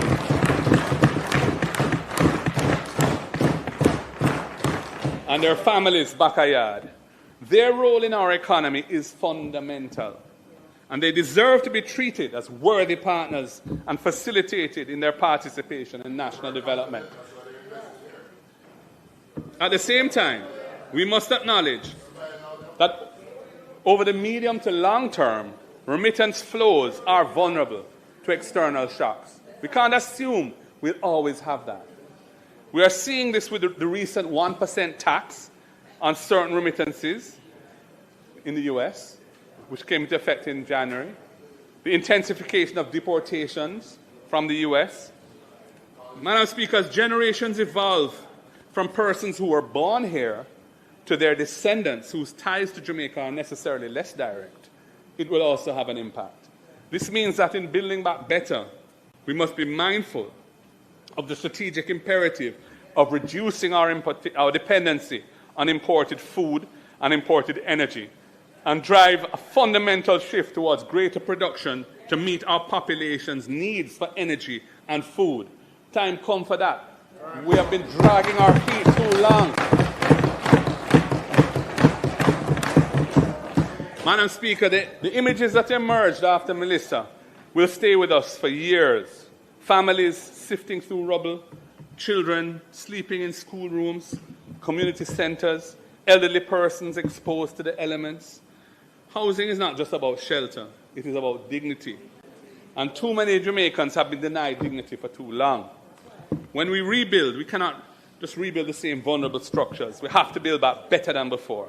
The housing deficit stands at nearly 200,000 units, yet only 2,300 homes have been built annually by the NHT over the past decade.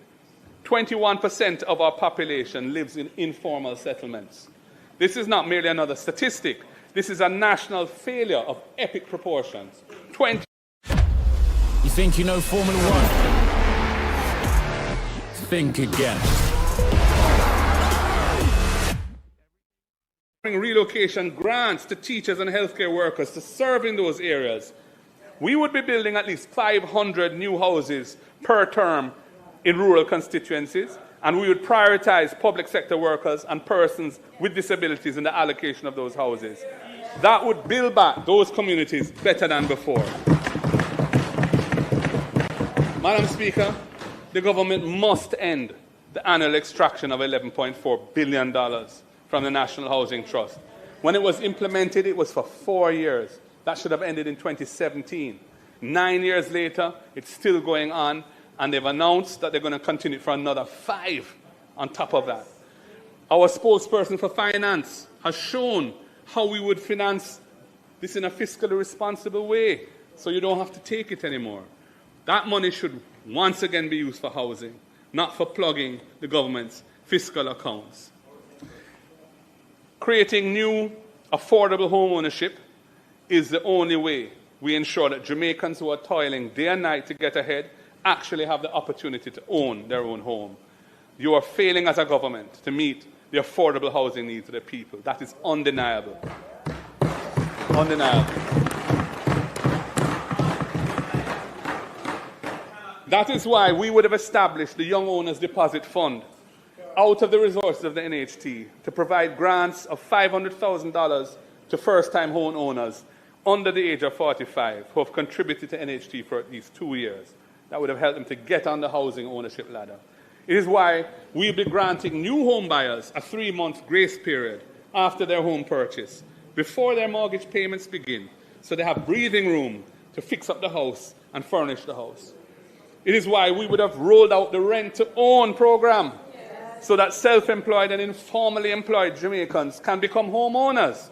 After 6 months of consistently paying rent, they would be qualifying for an NHT mortgage.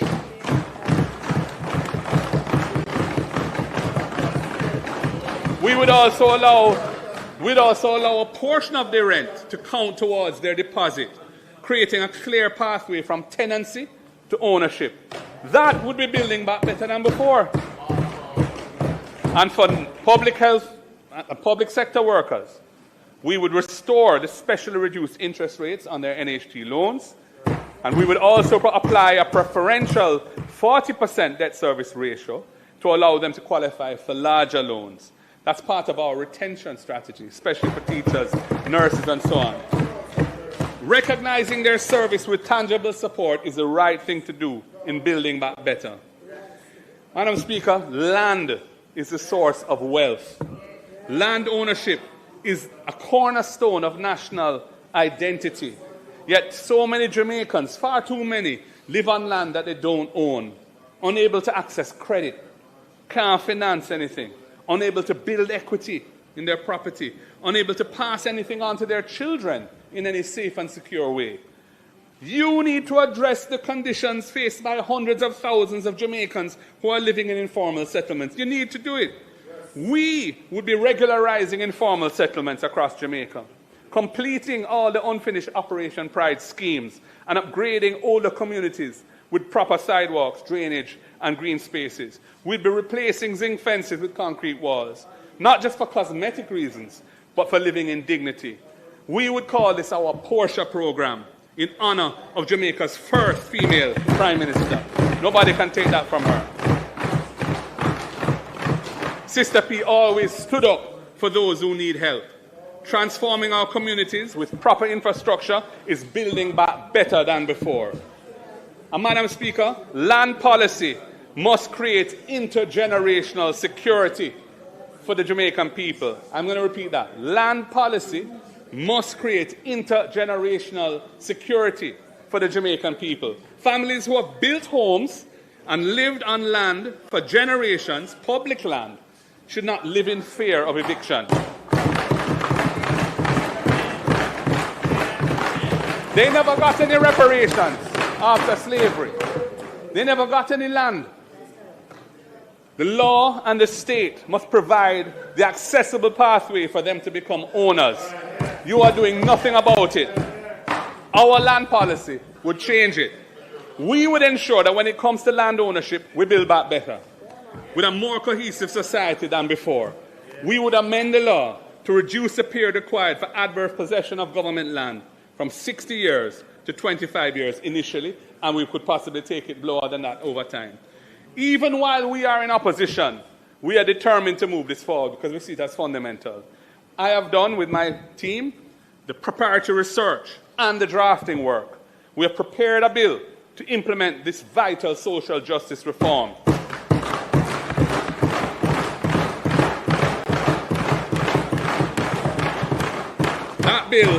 That bill will seek to amend 3 pieces of legislation. The Limitation of Actions Act, which is over 100 years old. The Registration of Titles Act, which is also over 100 years old. And the Cadastral Mapping and Tenure Clarification Special Provisions Act, which is a big mouthful, but it deals with land titling. I will be tabling that bill as a private member's bill after this budget debate.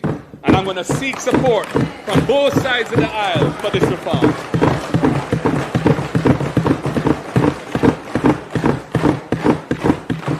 Madam Speaker, and where possession is well established, but the 25-year threshold has not yet been met by the person on the land, we would facilitate purchase and titling for them at affordable prices with concessionary payment terms. We need to make owners out of the Jamaican people so that they have a piece of the rock.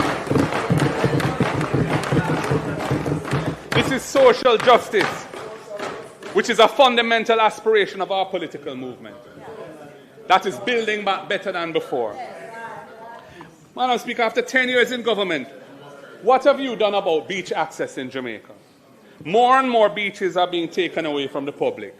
Our people are crying out for access to the beaches of the island. You've been dragging your feet on this issue for years. Your policy is stuck in the usual multiple announcements phase. You know, this is announced and then it's announced and it's announced. It's a bit like that project in St. Thomas there where it's open when it's not even, no proper infrastructure. I'm sure it's going to be open a few more times. I see some public bodies have now signed with a big smile on their face to go in there and it's not even ready. We would use the law to guarantee public access while balancing legitimate tourism and private interests. No Jamaican should be barred from the foreshore. Restoring our people's connection to our national heritage should be part of building back better than before. It's very critical. Madam Speaker, Hurricane Melissa left Jamaica's already appalling rural road network in an even more deplorable condition. Farmers in St. Thomas can't get their produce to market. Children in Portland struggle to get to school. Patients in St. Elizabeth suffer in trying to reach health centers. Fixing the road network is an important national priority. It must be done properly to build back better than before. It must place climate resilience at the core. It means proper drainage systems, not pitchy-patchy repairs that don't stand up to the next heavy rains. Culvert and drainage systems designed for climate conditions. Madam Speaker, after 10 years, the government has failed to deliver a comprehensive road maintenance plan. I mean, that's undeniable. We had the road maintenance fund. They terminated that fund. That was a dedicated fund that was supposed to ensure that Jamaica had a proper road maintenance plan. They took it away, used it to guarantee some loan from overseas for some program, and never put anything back in its place. And there was no proper road maintenance plan or policy for years and years and years. And the road network is in a shambles. Now you say that you want to create a one-road authority. You're talking about one-road authority. Madam Speaker, I am not against streamlining responsibilities. I am not against promoting best practices. I'm not against quality assurance. These are important things. However, local authorities must be empowered to execute robust road repair and maintenance programs in each parish. That is a must. That is a must. We would treat road maintenance as a permanent commitment by establishing a divisional road maintenance fund and allocating at least 15 million per division annually for local road maintenance to be administered through the local authorities. And special provision needs to be made for farm roads. When a farmer can't get yam to Coronation Market, or when a truck can't reach a rural agro-processing center or the market in Montego Bay, it undermines food security, and we all pay the price. The road from the farm to the fork must be passable, reliable, and resilient. We would include a further amount of at least $5 million annually per division in rural areas to maintain farm-to-market roads. That would be building back better than before. And by doing it through the local governance network, you're empowering local communities. It would avoid the pitfalls of centralized bureaucracy. It would empower local people with local knowledge to fix local roads on a timely basis. This places accountability where it belongs, in the hands of local communities and their local representatives. That would be building up better than before. So when you come with a one-road authority, I ask that that be a part of its design. Now, it can't be centralizing everything, because that's just going to create a bottleneck like the Ministry of Economic Growth and Infrastructure Development. Madam Speaker, I now turn to the cultural and creative economy, which is not merely an economic sector, but the very heartbeat of our nation. The contraction in tourism, the closure of hospitals and hotels and restaurants, the cancellation of cultural tours, all since Melissa, has disrupted the cultural economy of the tourism belt. Community recreation and entertainment, the fish fries and round robins that keep our community alive have taken a hit. And now we hear that Sumfest moving from Mobe, and it's going to be one night in St. Anne. That's a big hit for Mobe. Over recent months, we have had to say farewell to too many of our cultural icons. The great Jimmy Cliff, who helped to make reggae music an international genre and carried a message of liberation to the world stage. He has left us. We have lost two truly great musicians in Sly Dunbar and Cat Core. We have lost Max Romeo and Cocotte, two much-loved voices in our genre. They've passed. These were not only entertainers, they were architects of our national identity, ambassadors of our culture, and chroniclers of our lived experience. We honor their memory.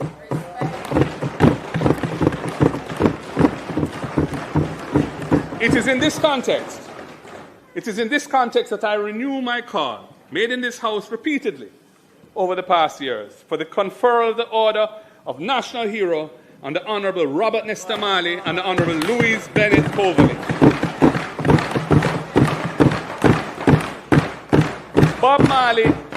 Bob Marley is not just Jamaica's most famous entertainer, musician, performer. He is a global symbol of one love, of unity, of resistance to oppression in all its forms. His legacy continues to grow and inspire all peoples of the world. He is deserving of our highest national honor.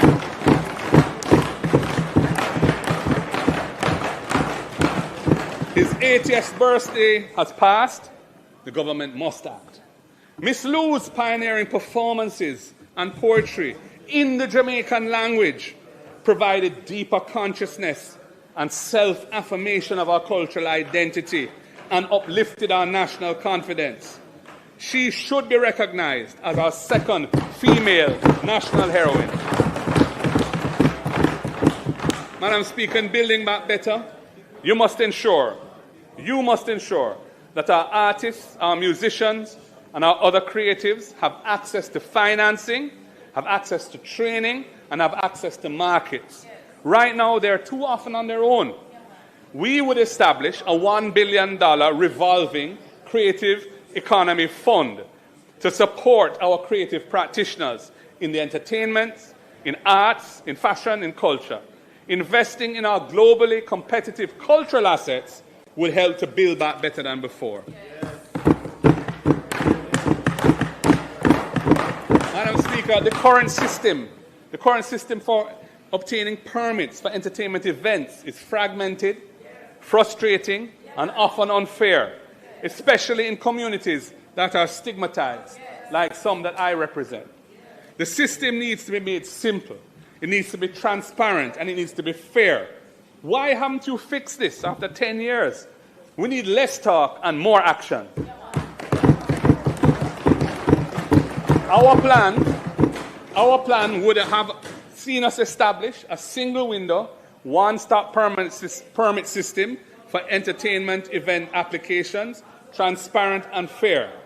We would build back a cultural economy better than before, because when we invest in our culture, we nourish the heart and soul of Jamaica. We recognize the importance of culture and the creative industries in general, and the entertainment sector in particular, in providing livelihoods and driving commerce at the base of the economy. It is a very important sector. Madam Speaker, I move to small business. If you want to gauge the buoyancy of the Jamaican economy, look at the stock market under this government. This government has presided over 5 years of dormant valuations, sluggish listings, diminishing returns, and wealth. But what about the market vendor, the corner shop owner, the mechanic, the hairdresser, the small contractor? These should be the real engines of our economy, but they are struggling. You must empower MSMEs with concrete, practical support.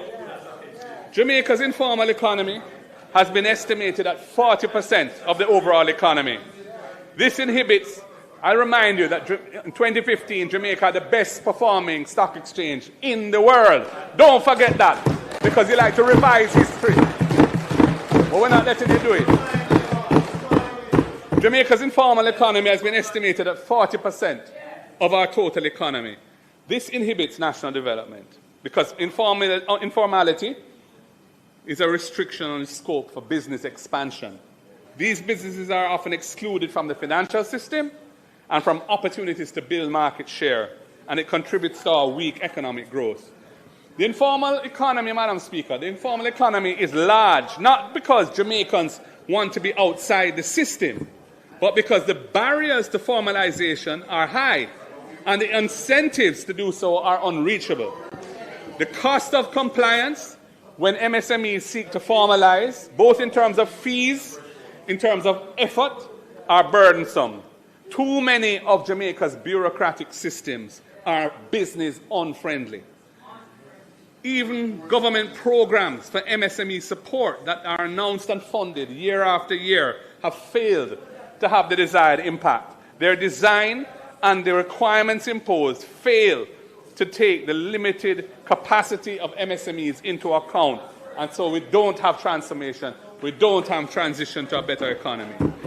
You must lower these costs and remove these barriers. That's your job. That is what we would be doing. That's what we would be doing. If you're a woman in business, it's time to go bigger.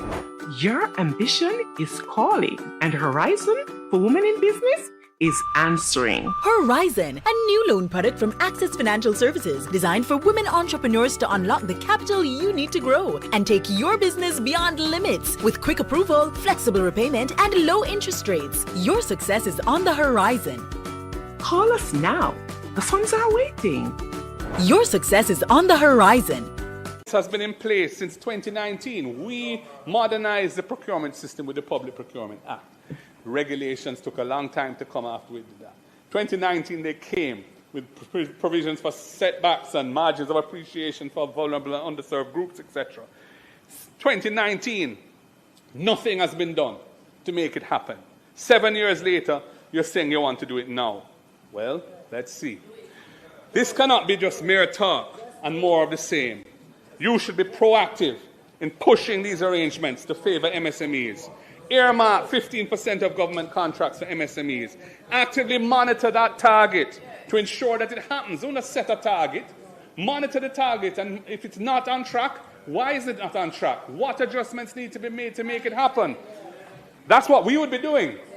That is building back better than before. Madam Speaker, our young people in this country have ideas, they have energy, they have talent. They need capital. They need mentorship. What are you doing about this? I don't see nothing. Way too little. We would have established a revolving $1 billion National Youth Innovation Fund to support youth-led tech and creative startups, empowering our youth to innovate and lead. That would be building back better. You must do something for the young people. I move to workers' rights and the dignity of work. Madam Speaker, the labour movement worked to build modern Jamaica. From the struggles of 1938 to the trade unions of today, workers have fought for every right they enjoy.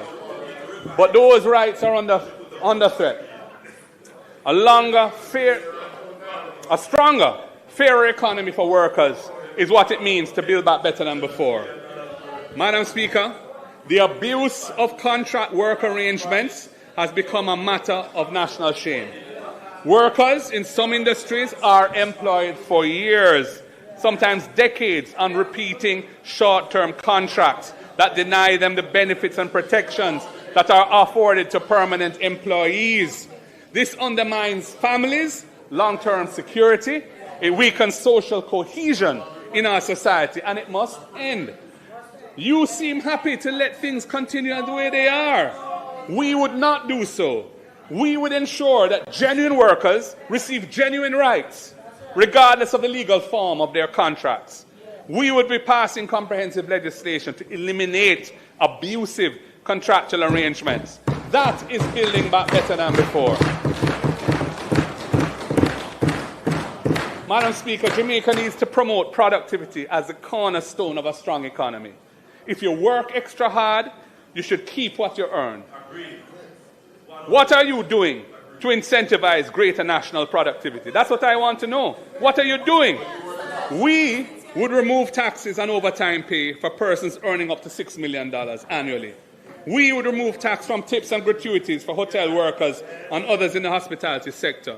We would establish joint industrial councils in sectors with high employment but low union representation, bringing employers and workers together to negotiate basic standards on pay and conditions that will attract workers to those industries. Right now, they're struggling to find employees because the conditions of work and other terms are not attractive. That needs to be fixed. That is building back better than before. Madam Speaker, no Jamaican in full-time employment should be living in poverty. We would task the Planning Institute of Jamaica with developing a framework for transitioning from a minimum wage to a living wage, tied to the actual cost of living and adjusted annually for inflation. This would be building back better than before. No more arbitrary increases and so on. It would be a better system. But, Madam Speaker, while doing these important things for the workers, we must not leave out the employers. In taking on the risks of business, they create employment opportunities for our people. They tell us that one of their biggest challenges right now is finding skilled workforce, a skilled workforce that their business needs. Our economy generally, and reconstruction after Melissa in particular, requires skills that have been depleted in this country by years of migration and the mismanagement, quite frankly, of the national training system, HART. This government has failed to come to grips with the productivity gap. Productivity has been in persistent long-term decline in Jamaica at an average annual rate of nearly 0.9%. That problem must be addressed. Sustainable economic growth cannot move to the next gear without a skilled workforce to drive productivity. Good. I'm glad to see you clap. I want to see you do something about it. That's what I want. I don't want to clap. I want you to do something about it. We do not believe in importing workers when Jamaicans here can do the work. We don't believe in that. On the other hand, where skills are needed to build the economy and those skills are not available here, it holds back investment and growth. Our system of work permits needs to efficiently, transparently, and inexpensively facilitate the filling of skills which, based on objective evidence and analysis, are insufficiently available locally. It cannot be that you just open up to foreign workers to undercut local workers, drive down or suppress wages in the economy, and also having a permit system which is often corrupt. That can't be the solution.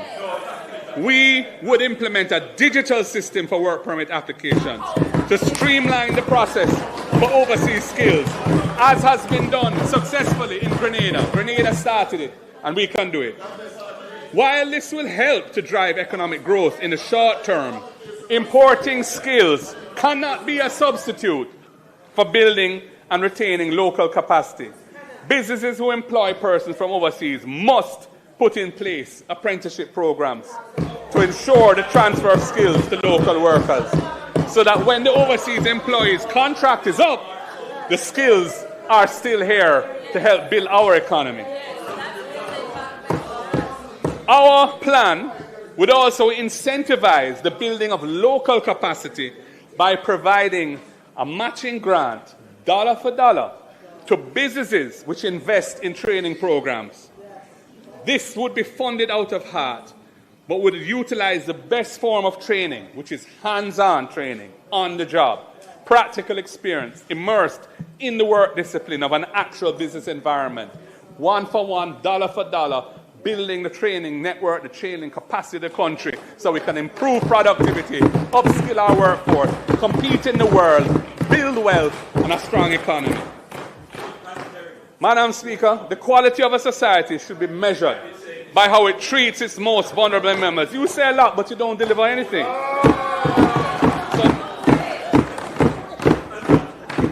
Our senior citizens, much of whom have spent their working lives building this country, too often struggle to access their pensions on time. Persons with disabilities face barriers in transportation, housing, education, employment, and daily life. Survivors of domestic violence seek shelter and find waiting lists. That's what's happening. What are you doing about these things? That's my question. What are you doing about these things? The slow payment of pensions, the need for accessibility for persons with disabilities, and domestic violence victims. Strengthening our social safety net should be a critical part of building back better. We would recognize and prioritize timely delivery of pension payments and increase the tax exemption on pension income, recognizing that our seniors have paid their dues and deserve to live with dignity. That should be done. We would be making real positive change. We would establish a national disability fund, allocating again $1 billion annually to support persons with disabilities. You see, when you target resources, it's not huge sums of money, but when they're targeted to areas of need, it can really make a massive difference. And that's what needs to happen.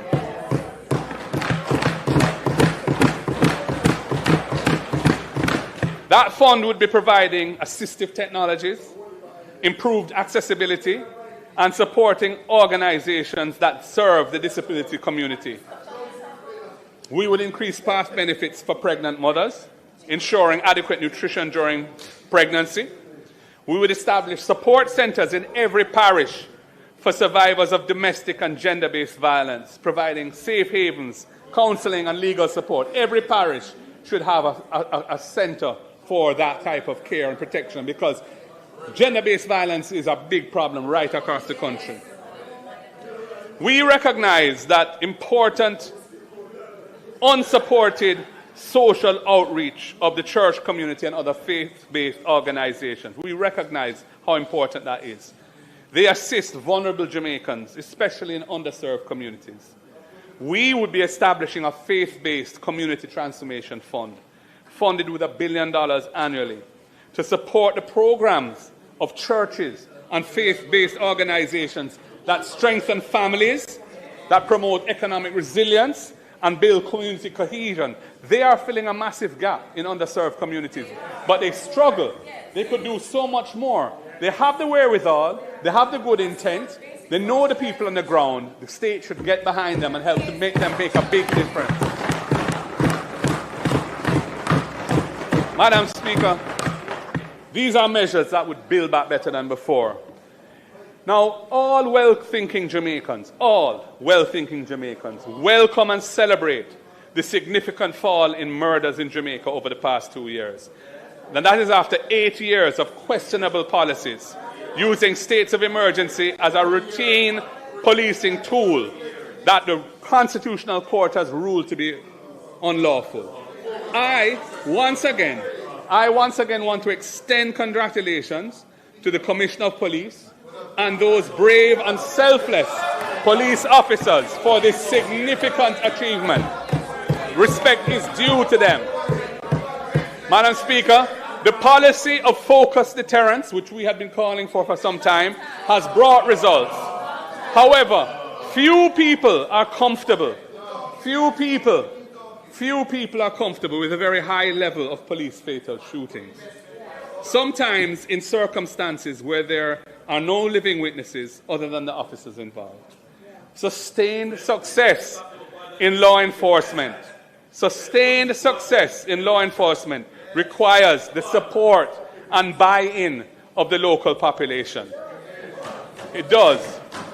You can't have a sustained program without the support of the local population. And that support will be at risk if there is a feeling that accountability and justice are being sacrificed. And I've experienced this recently in my own constituency.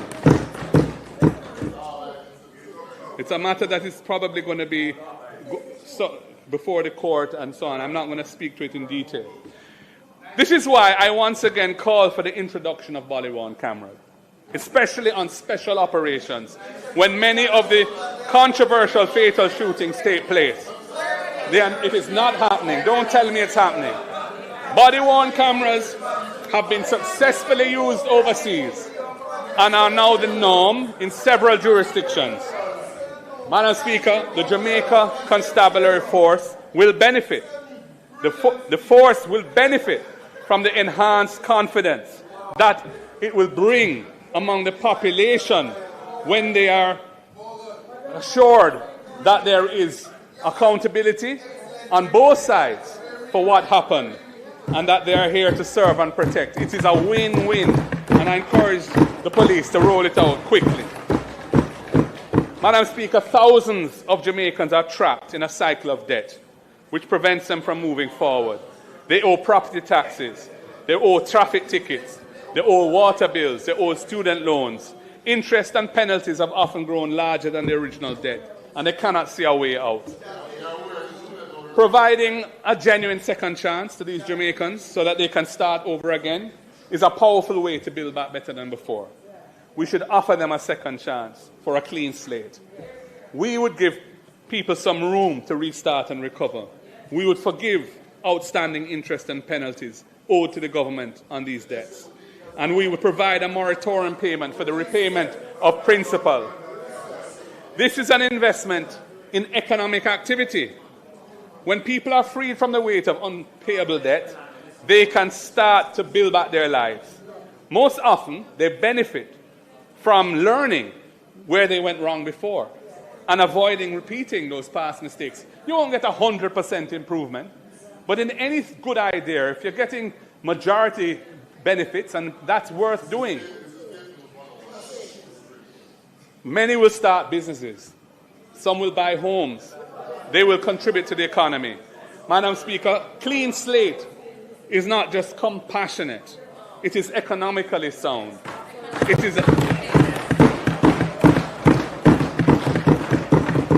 is another building block in the foundation of building back better than before. Madam Speaker, women are the backbone of this economy and this society. Women.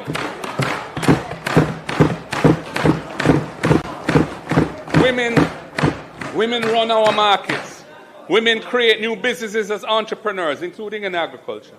They staff our hospitals. They lead our classrooms. They shape businesses and corporations. They basically are the majority in the judiciary, in the civil service. They hold families together. Our women are real superstars. Yet the data shows starkly that systems and structures of our society are failing women in several respects. One in four women will experience interpartner violence in their lifetime. 1 in 4. Women earn less than men for equivalent work. They are overrepresented in informal employment without access to pensions, health insurance, or housing loans. They bear the primary burden of unpaid care work in the home, and that limits their ability to participate fully in the economy. And when disaster strikes, as it did with Hurricane Melissa, women and girls are disproportionately affected, facing increased risks of violence, displacement, and economic insecurity. I want to say, what are you doing about this? Concrete, measurable action is needed. We would tackle gender-based violence as the national emergency it is. We would launch a national mobile app for the immediate reporting of gender-based violence, integrated with emergency services and local shelters. We would establish special victim support centres, as I've said, in every parish, providing safe havens. You see me? Me love my food, and my ketchup run the flavor in so many ways. Miss Howard, I want to turn up your food, sir. My secret ingredients, just tomato ketchup, run the flavor. Richer, thicker, and more affordable. You don't have a ketchup. We would strengthen the economic empowerment of women. Our 3-year tax holiday would help women-owned enterprises to step out of the shadows and into the formal economy, earmarking 15% of government contracts for MSMEs would create new opportunities for women entrepreneurs. Our Clean Slate program forgiving interest and penalties on debts owed to government will disproportionately benefit women as they are overrepresented among micro entrepreneurs and informal workers. And our policy to remove tax from overtime pay for persons earning up to $6 million a year would put more money in the pockets of working women. Our policies on ending the abuse of short-term contracts at the workplace and the establishment of joint industrial councils in sectors where union representation is low, such as tourism and retail and security, would benefit women who are predominant in those sectors. We would seek to enhance women's participation in political life. For the first time, over 30% of our candidates in the last general election were women. We will work with all political parties, civil society, the Electoral Commission to explore mechanisms for increasing women's representation in national and local government. Madam Speaker, these measures are part of a comprehensive approach to gender justice that recognizes that when women rise, Jamaica rises. When women are safe, families are safe. When women earn, communities prosper. When women lead, governments and governance improves. Because building back better than before means building back fairer, building back with justice, building back so that every Jamaican, regardless of gender, can live in dignity, security and hope, there must be an activist policy in this area. That is our commitment, and we are assured that it would mean building back better than before.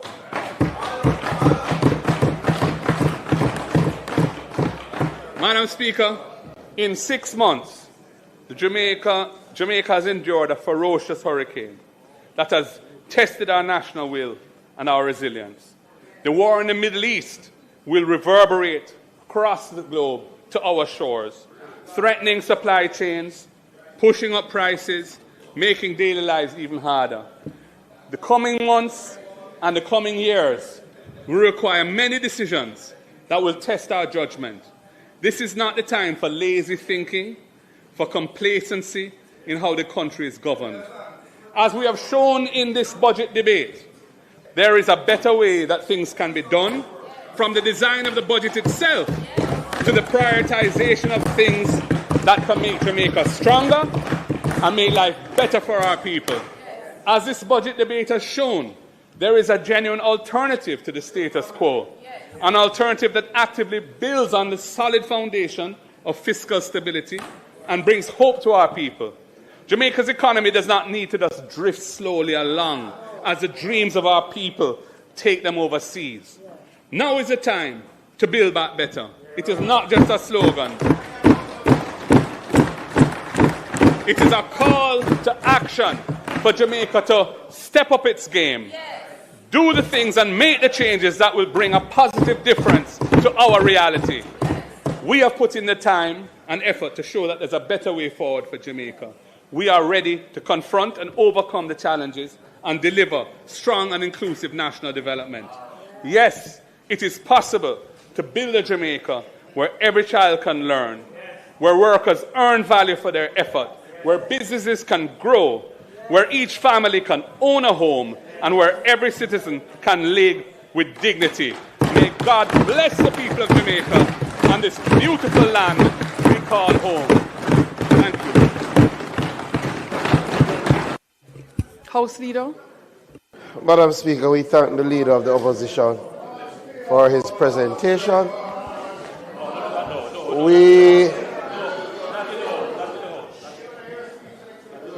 We will return to the House on Thursday, when we will be addressed in the budget debate by the Prime Minister of Jamaica.